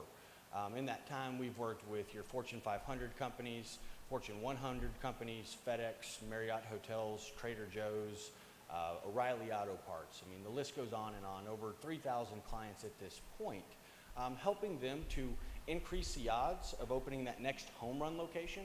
But especially in today's market, it's also about mitigating the risk of opening an underperforming location. You know, how do I avoid the losers and the burden that that's going to place on my network? Like I said, healthcare is a huge evolving metric and vertical within our company from a patient perspective. Quest Diagnostics is a partner of ours, Mercy Hospital Systems, Cook's Children's. We do a lot of interesting work for them as well. So it's about understanding what their business objectives are, how do I leverage big data to optimize the results. And to give you kind of a little better understanding of what our position in the industry looks like, here's a snapshot of our performance over the last 12 months. The green dots that you see there are going to represent that 80,000 number, which are the sites evaluated by our retail partners. The yellow dots, that 7,500 number, is approximately the sites that Buxton has helped locate in the last 12 months. What this is really showing you, and the mayor actually alluded to this earlier, it's very reasonably at the marketplace. So of what they're looking at, obviously continue to evolve. The individuals, Holdridge, Nebraska, who may have 5,000 people time frame. Somerton, there in the southwest part of the state, as well as Prescott, not too far from tourism. Actually, new retail about custody of Maricopa, what have you, market analytic data that I can start to help you understand who those consumers are and where retailers are that are looking for those types of customers. So as scary as this may be, I know Denise has 2 toddlers. I could come in and tell you if Denise is a Huggies or Pampers family. What kind of diapers are the kiddos wearing? You know, I can tell you if the next door neighbor, if he likes to have a cold beer on a Friday night after a long week's work, is he a Bud Light guy or a Miller Lite guy? I can tell you if the wife, does she like to shop at Target or Walmart? Or is she probably going to go into Target, do some market intel, and take her business back to Amazon? So I can really start to help you understand who those customers are and where those retailers are that are looking for your type of market. The second component in this analysis that's going to be conducted over a 30, 60-day period is understanding your market through the lens of drive time. So 20 years ago, 15 years ago, we were going on a vacation, we're pulling out our atlas to get across the U.S.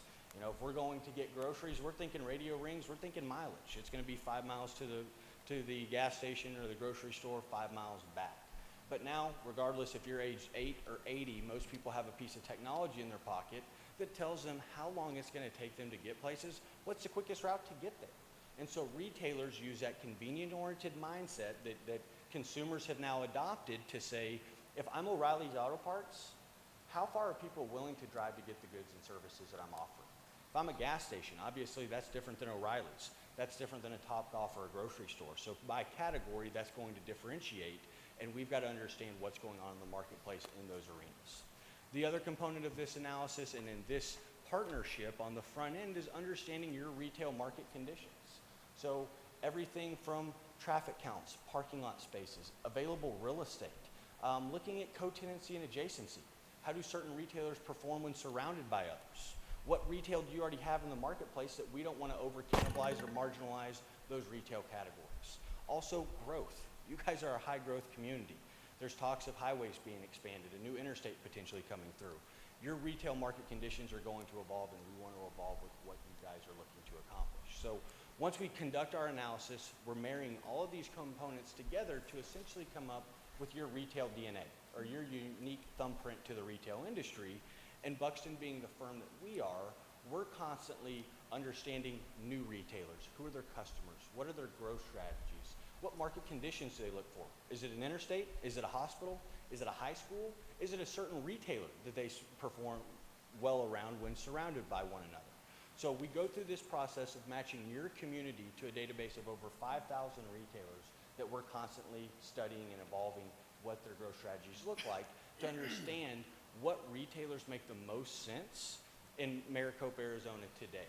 So it kind of takes the guesswork of what Denise and her team need to be focused on. It also helps to ensure two things.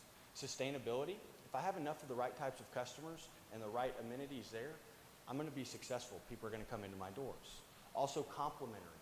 By bringing in retail within those categories that don't currently exist, we're going to have complementary businesses that complement one another. That's going to help us reduce people going to Phoenix and surrounding metros to do their shoppings for goods and services, helping to keep those local dollars local. Once we identify those retailers, Buxton is going to produce and identify the market validation and intelligence that we know that retailer needs and wants to see. The same type of information that we're providing to our retail partners as they make multi-million-dollar site selection decisions. So everything from this score sheet that you see on the screen, it's going to give them some of the basic geographic, demographic information. It's going to understand what that drive time variable is in this marketplace. But most importantly, it's going to score the proposed site here in Maricopa, understand how the variables line out, but also understand where are comparable locations in markets that are very similar to yours. Why that's a compelling case for retailers, first and foremost, that's the information they're looking at, but it also gets back to the basis of why retailers partner with me in the first place. They aren't pioneers, they aren't trying to reinvent the wheel, they're coming to me to say, what is my recipe for success, and how can I duplicate that time and time again? So having this type of market validation, empowering Denise and her team with that information is going to give them much more leverage in identifying, pursuing, and successfully recruiting those retailers back to the marketplace. At that point, my project management team is also going to confirm who are those real estate decision makers within that corporation. Who is their vice president of real estate? Who is their senior executive for site selection? We identify who that individual is, and then my senior vice president, Cody Howell, sends warm-up collateral to them, letting them know that the city of Maricopa has partnered with Buxton. We have conducted a comprehensive retail analysis and determined that their specific concept will be a great fit in the marketplace, and they can expect to hear from Denise and team to discuss development opportunities in the city. Now at that point, and something that has changed since you guys last worked with us, is we now equip you with the dedicated account management team of retail and analytical experts to serve as a staff extender to Denise and what they're looking to accomplish. So if it's ICSC, if it's conference calls with retailers, if it's an in-person site visit with a real estate site selection committee that's coming out here, you have a dedicated team that's going to work through execution and implementation. We've seen a lot of success as we've evolved as a company to also include that support, not just the analysis side of what we're going to look to do here. Now, the next piece that I'm going to hit on is the technology that you guys are going to have access to. So everything that we do is now layered in and delivered to you through analytics and through technology that we have created in-house. So what you see here is Scout Touch. This gives you full access to all of our data. The same mapping platforms that our retailer partners are using, you have access to as well. But what this is going to serve as is your retail recruitment playbook. So here you see, let's say those are your identified retailers. Behind each and every one of those tiles is the specific market intelligence and validation specific to their corporation and to their retail business. So we hit on the match report and the score sheet. What about existing locations? Retailers are wanting to evaluate and understand where is that proposed location in relation to my existing locations. I don't want to over-cannibalize one with a new one. I've got to understand spacing and those types of things. Competition. Who are my competitors in the marketplace? And how do I function around competition? Some retailers really thrive in that scenario. Others don't do so well when surrounded by competition, as well as dominant segments. So understanding in highly densely populated areas, where are those core customers for that Trader Joe's, for that Sprouts Farmers Market, or for that Payway that may be looking to evaluate your marketplace? Another thing that has changed, and one thing that I think will bring a lot of value to our efforts here is, so like I mentioned, you guys are going to have access to the same mapping platform and analytics platform that our retail partners are leveraging. think Esri. It's very similar in nature of how the analytics is embedded, but what we did about 18 months ago is produce something called City Seeking Retail, where our retail partners can click a layer and understand where our community partners are throughout the continental US. So if they're zeroing in saying we need to grow in the Arizona market, they can quickly see who we're working with and who that contact person is so that they can reach out and discuss development opportunities. We've seen a lot of continuity and a lot of success through this, and I think it's also going to help bring site selectors and visibility to your marketplace as well. Now, that kind of hits on what we're going to do on the retail recruitment front. Now, I briefly want to go over what the data and access to the information looks like. Now, this can be, obviously, Denise and her team will have access to this. You guys can also distribute this to the Maricopa Center for Entrepreneurship, the Chamber of Commerce. There's a lot of utility of how we can deliver this information to help existing operators as well as current entrepreneurs or future entrepreneurs in the marketplace better understand market opportunities. So everything from understanding their customers, retail supply and demand gap analysis, understanding consumer propensity, so how do they stock their shelves and make inventory decisions, also looking at demographics. Something else that we have also started to deliver is healthcare data. So all of the healthcare data that we have access to is also going to be in the analytics platform. I know healthcare is something that you guys would also like to grow, and I think that data can bring a tremendous impact to your efforts as you evaluate what opportunities exist here in Maricopa and how we're going to pursue that. Now, the next piece is, and a lot of this is new from our last engagement, but this is a new exciting tool that we rolled out to the retail industry about a year and a half ago. This is called LSMX, Local Store Marketing Powered by Buxton. This is leveraging all of our household analytic data. This is understanding different retail categories so that a local business can come in and say, I'm a coffee shop, I'm a car dealership, I'm an insurance broker, what have you, and it's going to help them to understand their drive time for sustainable consumer base. It's going to help to understand where those most valuable customers are in the market and gives them the ability to market directly to them using Facebook, Google search, mobile banner ads, email, direct mail. They can even track the results of how those marketing efforts are going.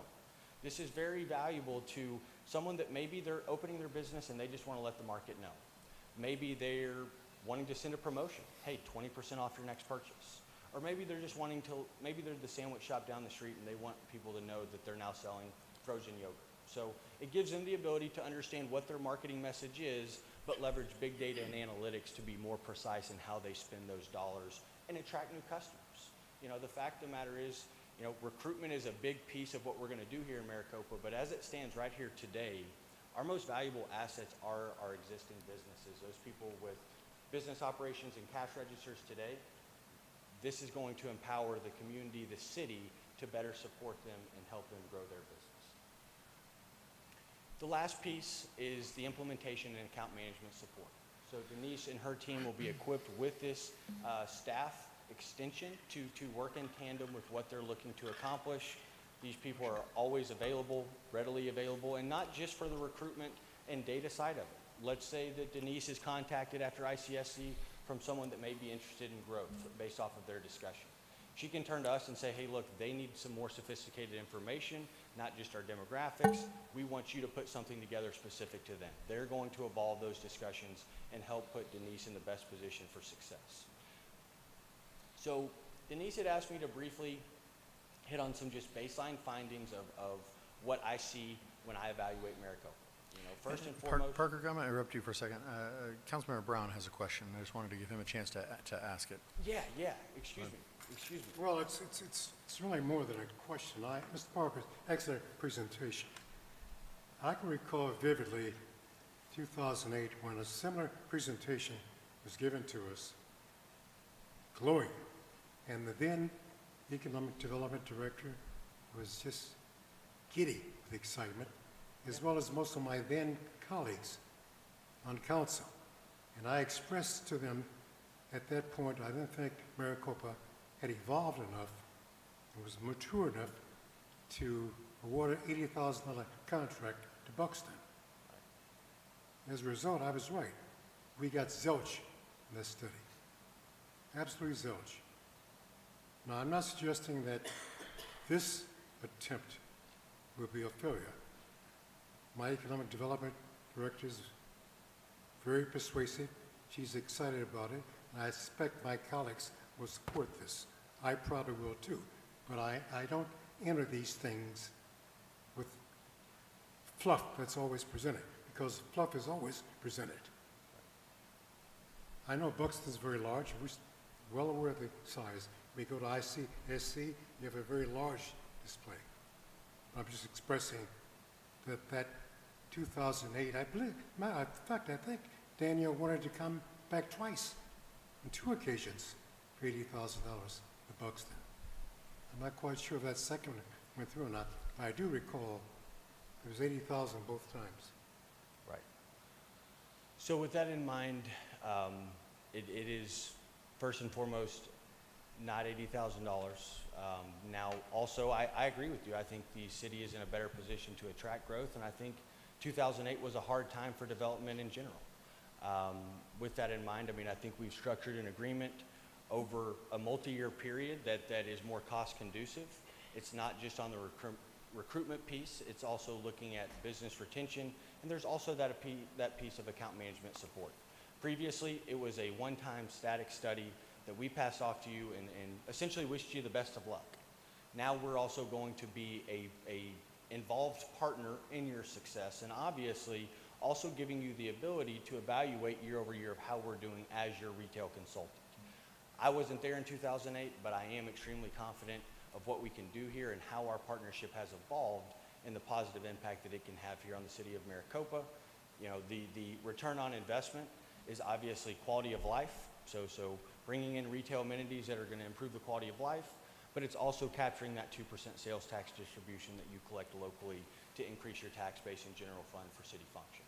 You know, I personally hate to hear how your first engagement has gone and what the results were. I do think we can all agree that was a challenging time, but I'm also very confident in our position and how we're going to support you, not only in the analysis, but also in the implementation and execution of what this partnership looks like. Councilmember Wade and then Councilmember Smith.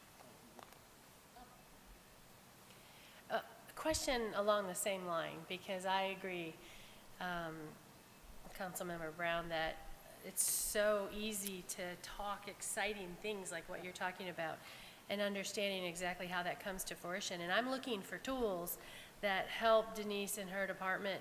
I've been using the word pit bullish. You know, I want our economic development department to be pit bullish and going after things that make sense and making things happen for the city of Maricopa. So my question is focused around, so when I looked at your list of partners, you have 3 that are current in the state of Arizona, and then you have a list that are previous. So is this a cyclical process where that's why that list is no longer using your services, is they've received the services and now they have the tools to move forward? Or how exactly does this process work and why have they left? I'm just curious about that. Yeah, sure. I mean, so, you know, at one point, some of that list we used to work on a 1-year engagement. So obviously, it was 1 year at a time, it was a static study, and then the next year was, hey, do you want to do it again, as Councilmember Brown alluded to earlier. Now we work on 3-year engagements. So you have the flexibility to evaluate year over year. That also reduces the cost so that you're getting more return out of that investment. To your point, Flagstaff has been with us, David McIntyre and his group have been with us 10, 12 years, consistently in a row. Some people, I mean, we have Lebanon, Missouri that worked with us 2 or 3 years. Council decided, hey, retail is not a primary focus for us right now. And then they came back early last year and started working with us again. So to your point, some of those partners will probably come back, and it is cyclical. When is retail a focus? And when is it, we're a great firm for you. Now, if that is not a primary focus of you guys, and looking at leakage and other things, it definitely looks like there's opportunity for growth in bringing in those businesses, but we do give you that flexibility to evaluate when that is a primary focus and when that is not. So how do the 3 cities that you're currently working with, or 3 organizations that you're currently working with in Arizona, how do they measure their success with you as a partner? Yeah, sure. So, I mean, first and foremost, it's the customer service that we provide. You know, I mean, working in tandem with your team. But success is obviously also based off of development. You know, I mean, Prescott has landed 2 or 3 retailers. I know in Ulta Beauty and a couple other retailers in their first 18 months of working with Buxton.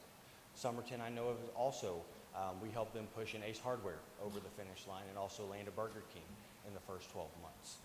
So, I mean, obviously success is built off of wins. At the same time, I think we can all agree economic development is a process and it does take time. And that's one thing that we saw in working on those one-year agreements like we had previously done, is 1 year really isn't enough time to qualify what is success and what isn't. You know, when we kick this off, we're going to go to ICSC and really make contacts and engagements with retailers that are going to match the profile here. But to think that 3 months later, 6 months later, they're moving in isn't realistic. And so we saw that as a company that we needed to evolve to be a partner for more than just a 12-month period, knowing that development is going to take much more time than that. We've evolved not only in our support structure, but also in our cost structure of how we can make that more conducive for a city government to work with us over the long haul. Yeah, I think it definitely makes sense to have a 3-year contract. It doesn't happen overnight, as we all know. Right. Economic development takes some time, but thank you for that information. And to your point also, you know, I want to be clear that obviously Denise, I know, is going to do a good job of, you know, presenting our progress and what we're working on, but you do have the ability over that 3-year partnership to evaluate how we're doing as a consultant, how the successes are working, and we can evolve that as we move forward. Councilmember Wade. And you talked right into one of my questions here, actually. And you're right, it's not 80,000, it's 150,000 on this one. And so, quite, you know, being stewards of our city's money, we got to be careful about that. But, you know, one of in your scale here, or in your schedule, the first 25,000, of course, is execution agreement, and then the second would be targeted retail information. And then we're at another draw, if you will, but there's nothing really attached to it. I mean, we're talking, but there's a section that talks about what your plans are, what you plan to present to us, what you plan to do for us, but it's all in the first part of the contract. And so what are our expectations as we move through the contract? Is there's going to be something either different that's going to continue on, or what? And that's a great point. So obviously a lot of the work is done on the front end, the data collection, identifying the retailers, getting those marketing packages together, but then the back, 9 months of that is us working in tandem with Denise and her team as that consultant. So working hand in hand with you guys, and then when you determine, hey, we're going to move into year 2, we're going to evaluate, we're going to refresh that whole process and understand new retailers, new opportunities within the market. Retail is quickly evolving, and so we're going to evolve with what not only the retail industry is doing, but also what the city is doing. As you guys get those wins, I heard Denny's was opening up and a couple others earlier. Obviously, that's going to change the dynamic in the face of Maricopa, and we want to, on an annual basis, reevaluate that, identify those retailers, and go pursue those opportunities. And of course, when we attended ICSC in the past, and as we continue to participate in that, we see that there are requirements from different franchisees, developers, and what have you.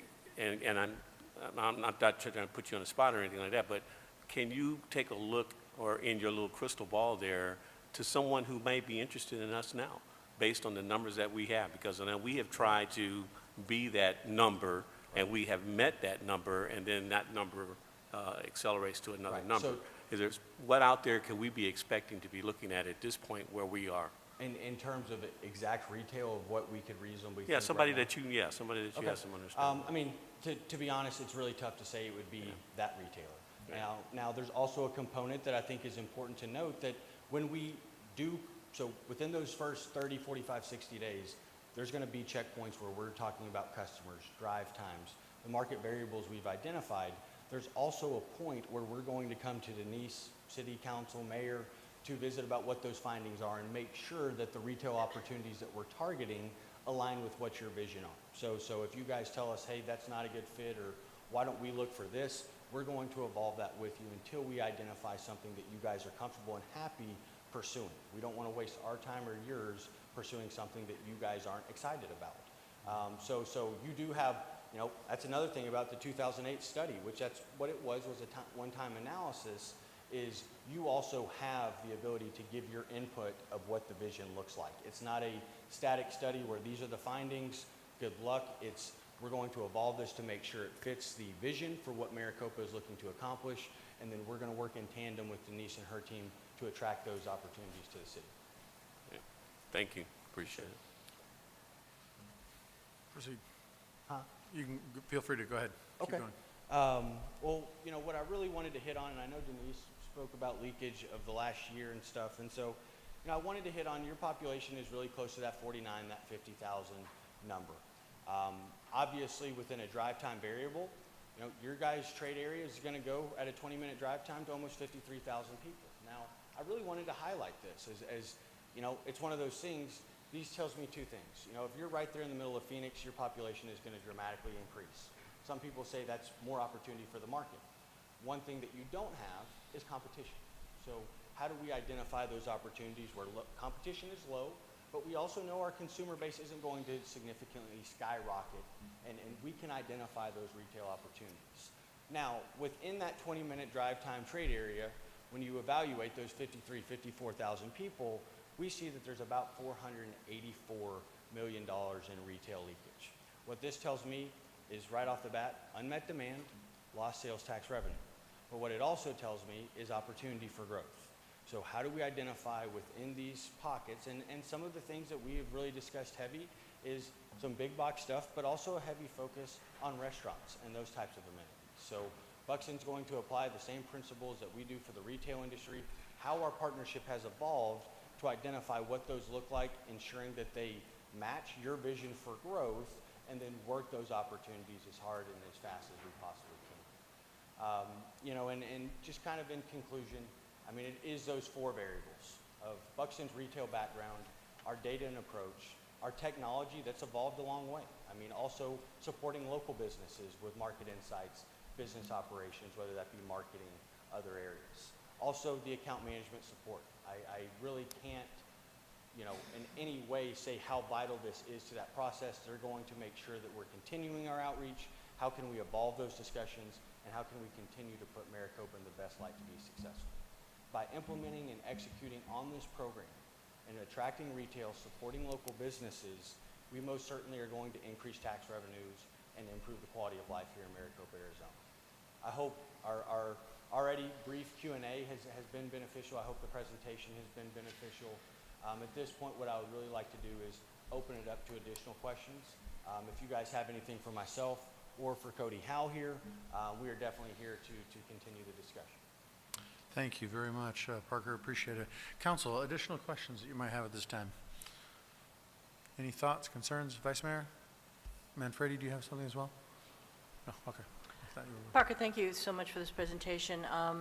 I had a chance to visit Buxton a couple years ago at ICSC, and I'm looking at this as pretty significant investment on the part of the city, but I'm also looking at 80 to 100 new building permits a month for houses, which is bringing more residents, which is bringing more and greater demand for services that we don't have, many of which are retail. Healthcare is a top priority for the city of Maricopa. So I'm actually encouraged by what I'm hearing here, but I'm also one of these people that I want to see results.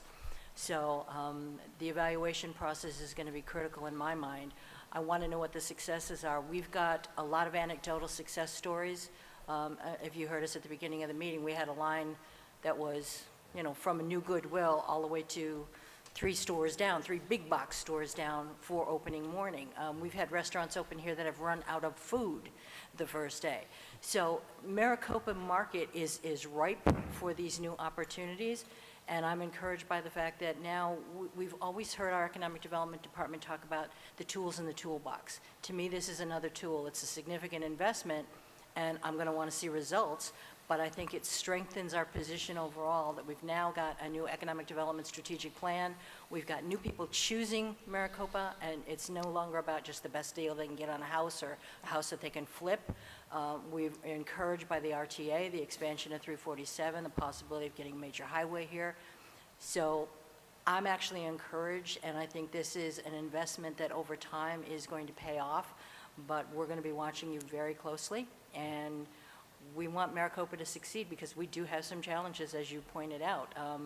The other thing I'm looking at is $368 million of sales tax leakage. I have talked about this in a number of different forums in the last 3 months alone, people don't understand what it means to just buy a loaf of bread here, buy a gallon of milk here, buy a gallon of gas here, what it does to the local economy. So I want to thank you again. Denise, thank you for bringing this forward. I think it's going to be a partnership that we need to take a really close look at, but it's going to be worth it in the long run. Thank you. Thank you. Councilmember Manfredi. Thank you for the presentation today. My question, I guess, couple, so sorry in advance. Questions I have are simple. The Scout platform, that's available to everybody within the city of Maricopa to use? So typically what we're going to do is deliver 4 or 5 login points. So if we want to do economic development, MCE, the chamber, planning, what have you. Okay. My next question is not for you, it's for Denise. And I guess the question there is, we already have some tools in the toolbox. We have MEDA, of course. We have Greater Phoenix Economic and a couple other things that we're doing out there where we're pushing for. $50,000 is a lot of money to me, only because that would take about, over the 3 years, about $7.5 million in sales to reach $150,000 in revenue back to the city at the 2%. I look at it as a ton of money. And then I look at the development we've had over the last year and a half, right? And I looked at the fact that Buxton wasn't part of that. So the development we've had is significant. We've had a lot of companies come to the city of Maricopa. So for me, and nothing against you guys, right? For me, I don't see the need. I can't envision it. I don't see it. I don't understand why we need it. And I'm an economic development person. I want to see as much happen as possible.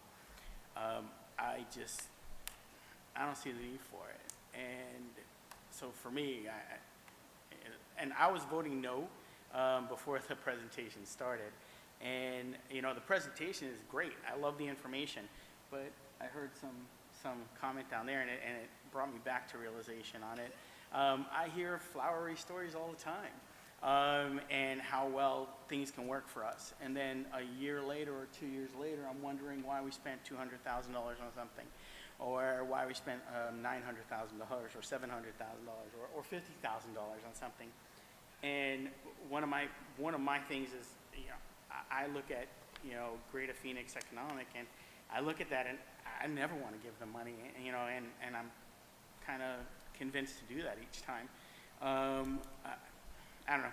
So I go with the will of the council on this one, but I'd let you guys. Well, I definitely want to, Councilmember Manfredi, I definitely want to address your concern because it's certainly valid. The Greater Phoenix Economic Council, as well as MEDA, do not focus efforts around retail attraction. So this is a target sector specific to the city of Maricopa. Many other municipalities, ED offices, pursue retail because it does increase the tax base. But I do want to clarify that GPEC is not a partner to do retail attraction. Right. I was using them more as an example of some stuff that didn't work, that we pay for, and I don't believe we get benefit from. So that's where I was going with that one, is like we pay GPEC and, you know, as site selectors for us, and I don't see anything for it, you know. And we pay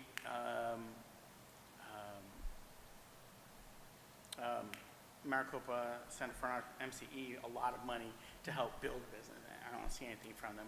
So when we talk about economic development, I love economic development. I love that when you work with a developer, or you work with someone that wants to come here, and you work with Denny's, and you talk to them, and you years in the works, right?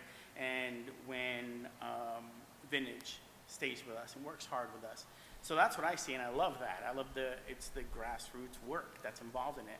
And I can see where Buxton has some of that, and they have that grassroots. They're going to have the numbers, and they're going to be able to supply them. Well, I don't know. So when I look at the money and I look at it, and it's, you know, $50,000, I can build 8 pickleball courts and make thousands of people happy, right, for $50,000. Or I can give them $50,000 and hope. Sure. You know, I'm not much of a hoper. So, but sorry. Councilor Manfredi, I think that was a compliment, right? Yes. Earlier. Oh, a compliment for you. And what I'm saying Thank is you. we've done it Sure. without help. Well, So, but I do want to address a few things that we have on the horizon that we're perhaps not touching upon. So earlier this year, we did publish an RFP for Copper Sky, which is 18 acres along the SR 347. And that is an entertainment district. That is another destination within the city of Maricopa that does not look like our retail centers today.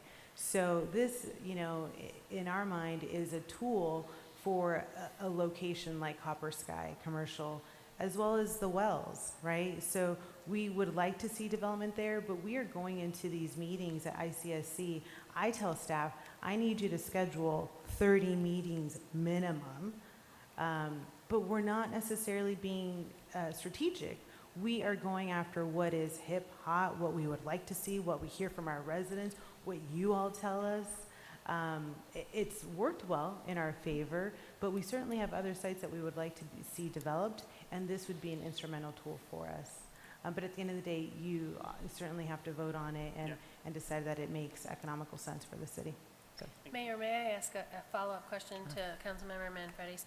So, Denise, if you could define how is this going to help you? What is going to change regarding the way that you handle business right now with this new additional tool in your tool chest?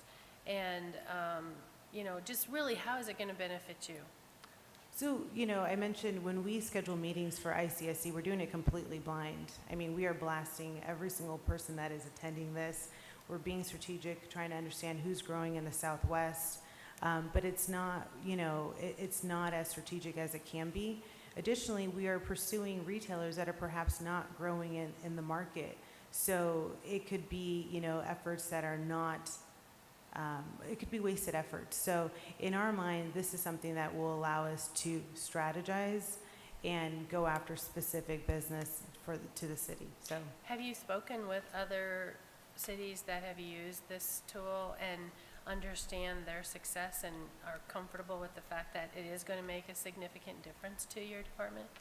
Right, so we've reached out to Flagstaff to understand their relationship with Buxton, and they have felt confident and they've been satisfied with the services that they've received. We've also started doing reference calls because as part of the contract we do our reference calls, and then we're waiting to hear back on a few other municipalities. Thank you.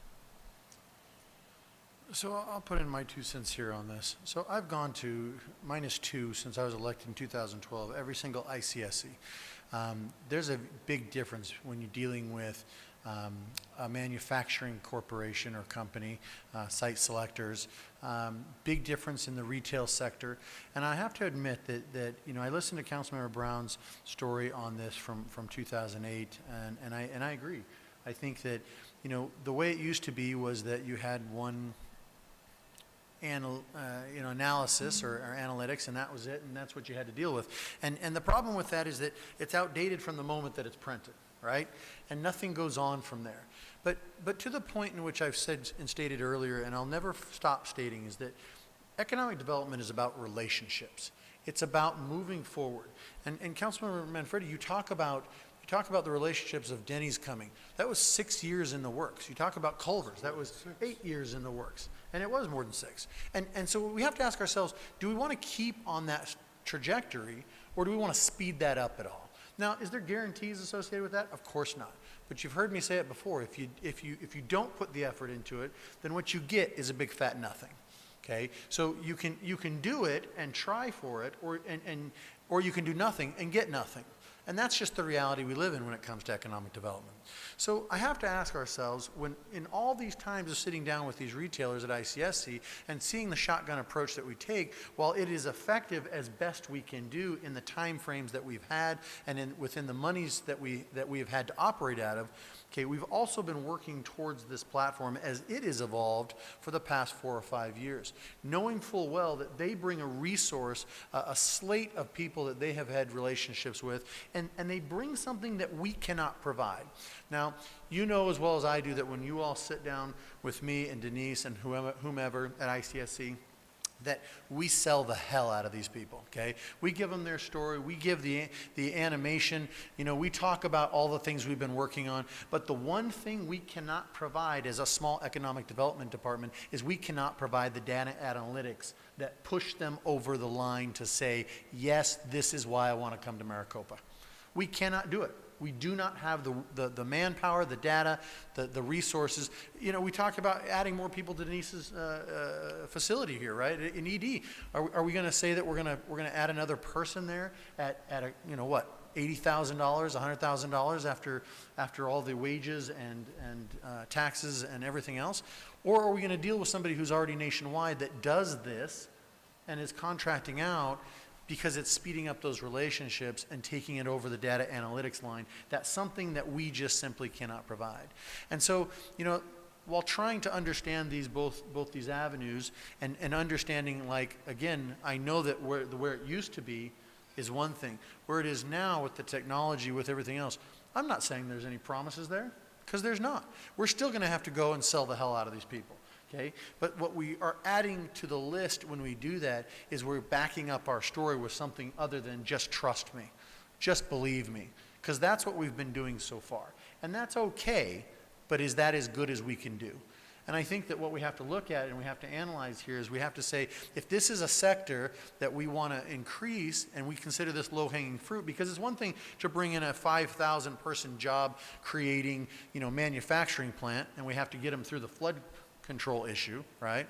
Or we know we have areas that are shovel ready, such as the wells, such as Edison Point, such as the Dignity Health area, okay? And these places are out of the floodplain or they've been mitigated already. And we're saying, shouldn't we be then matching ourselves in those particular locations with stuff that we already know on the other side has relationships with and can bring and drive that home? What's the first thing that every one of these folks sit down and say with us when we get to ICSC? The first thing out of their mouth is, tell us what's happening in Maricopa. Who's new since the last time I spoke with you? That's the first question out of their mouth.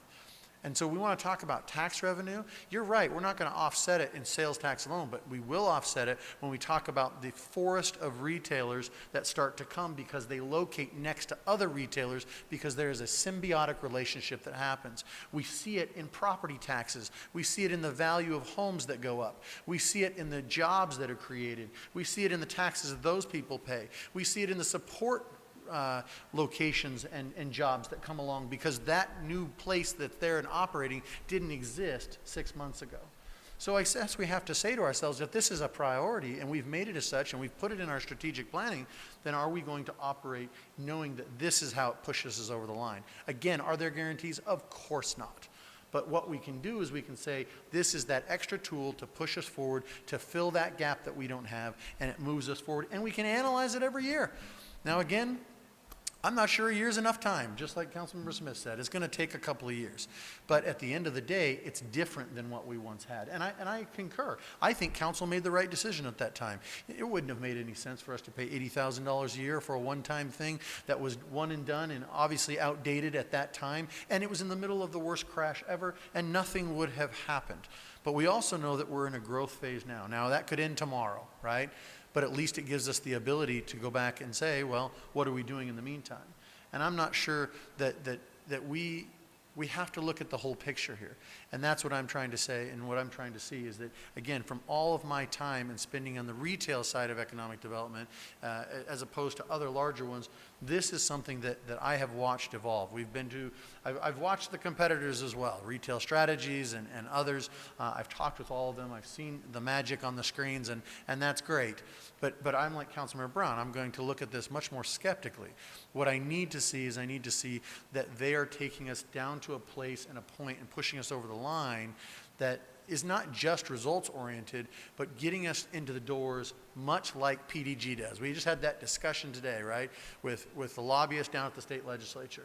And what we heard was we heard results because of the things that they're able to do that are not always up front in the showing us that this bill has crossed the finish line, but we got places that we never would have gotten to before. And that's the question that we're trying to fulfill here. Does Buxton help us get across the finish line in areas and in ways we cannot do on our own, and with the mitigated resources we have? So $50,000 is a lot of money. But so is 100,000 to add a person to Denise's staff that really is only spread over one person versus spreading it over a nationwide group of well-connected individuals that know the data, the analytics, the insides and outs, and can do something for us that more than just one person being added to her staff can do. And that's how I see it. Councilmember Smith. Mayor, I'd like to make a motion if we're ready for that. Are there anyone else that wishes to speak at this time? Yes, Councilmember Whitten. In your opinion, Denise, if we don't do this now, how much time do we have before we would have to?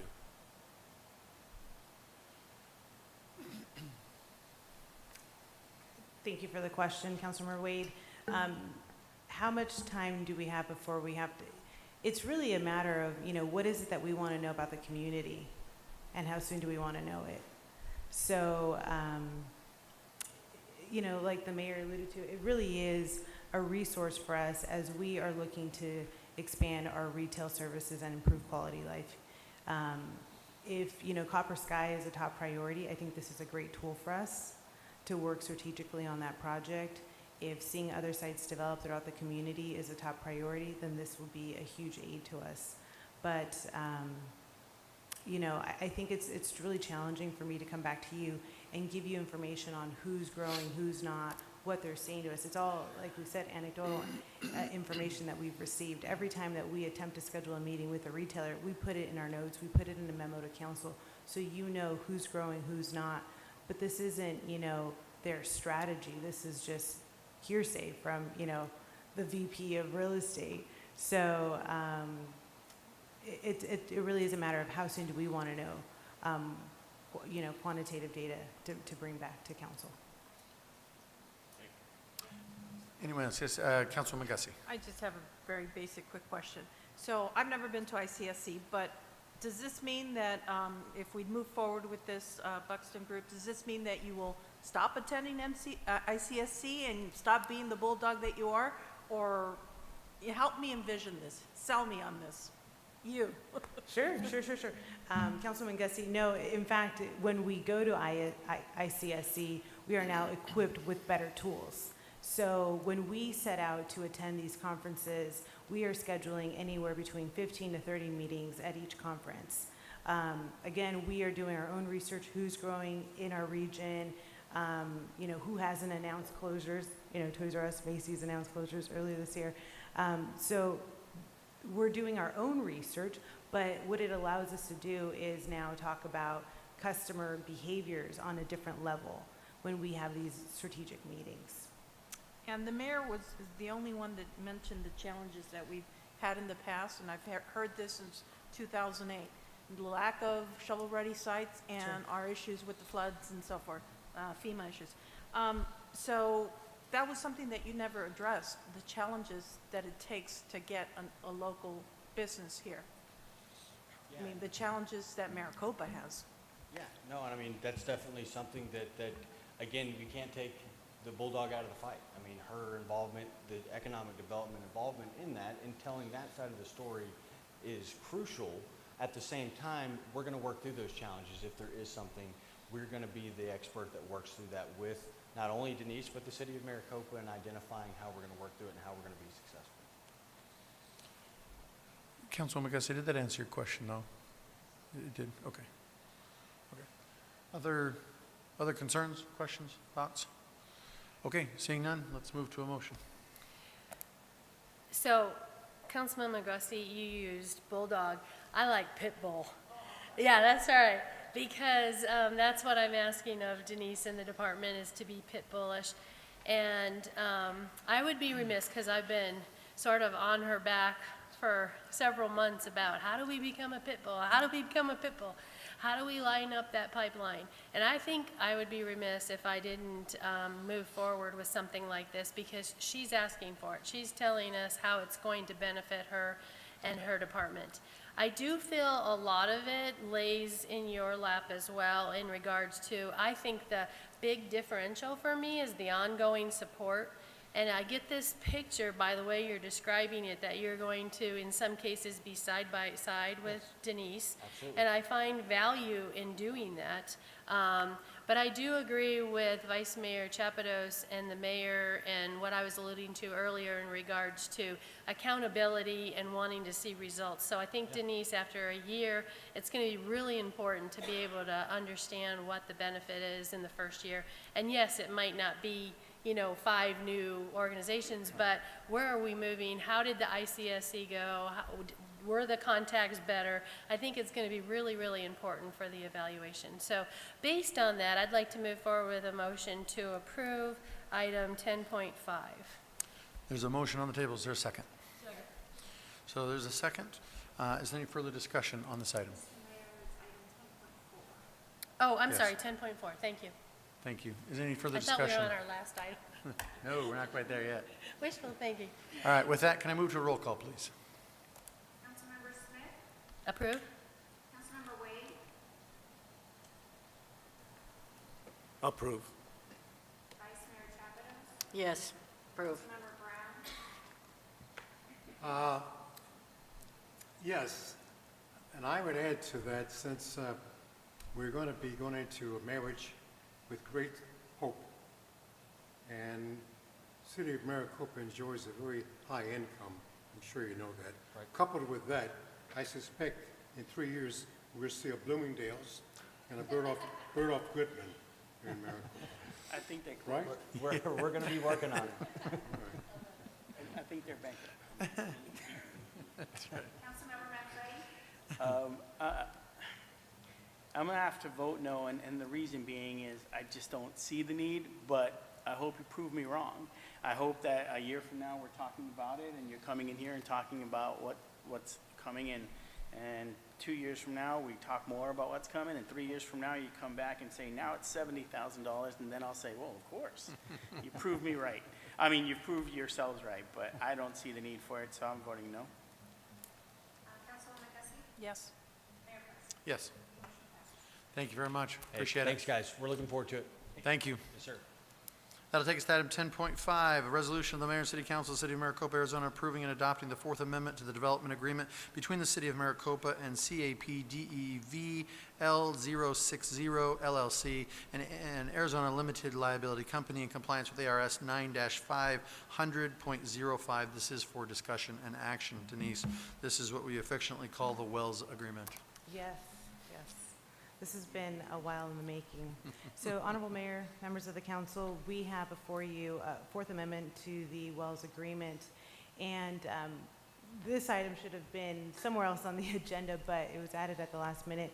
Everything that we had countered to the Wells, they agreed to. So all of the items that we stipulated in our discussions, they were agreeable to. So I can answer any questions specific to the agreement if there are any, or you guys can vote on it. Council, any questions on this agreement?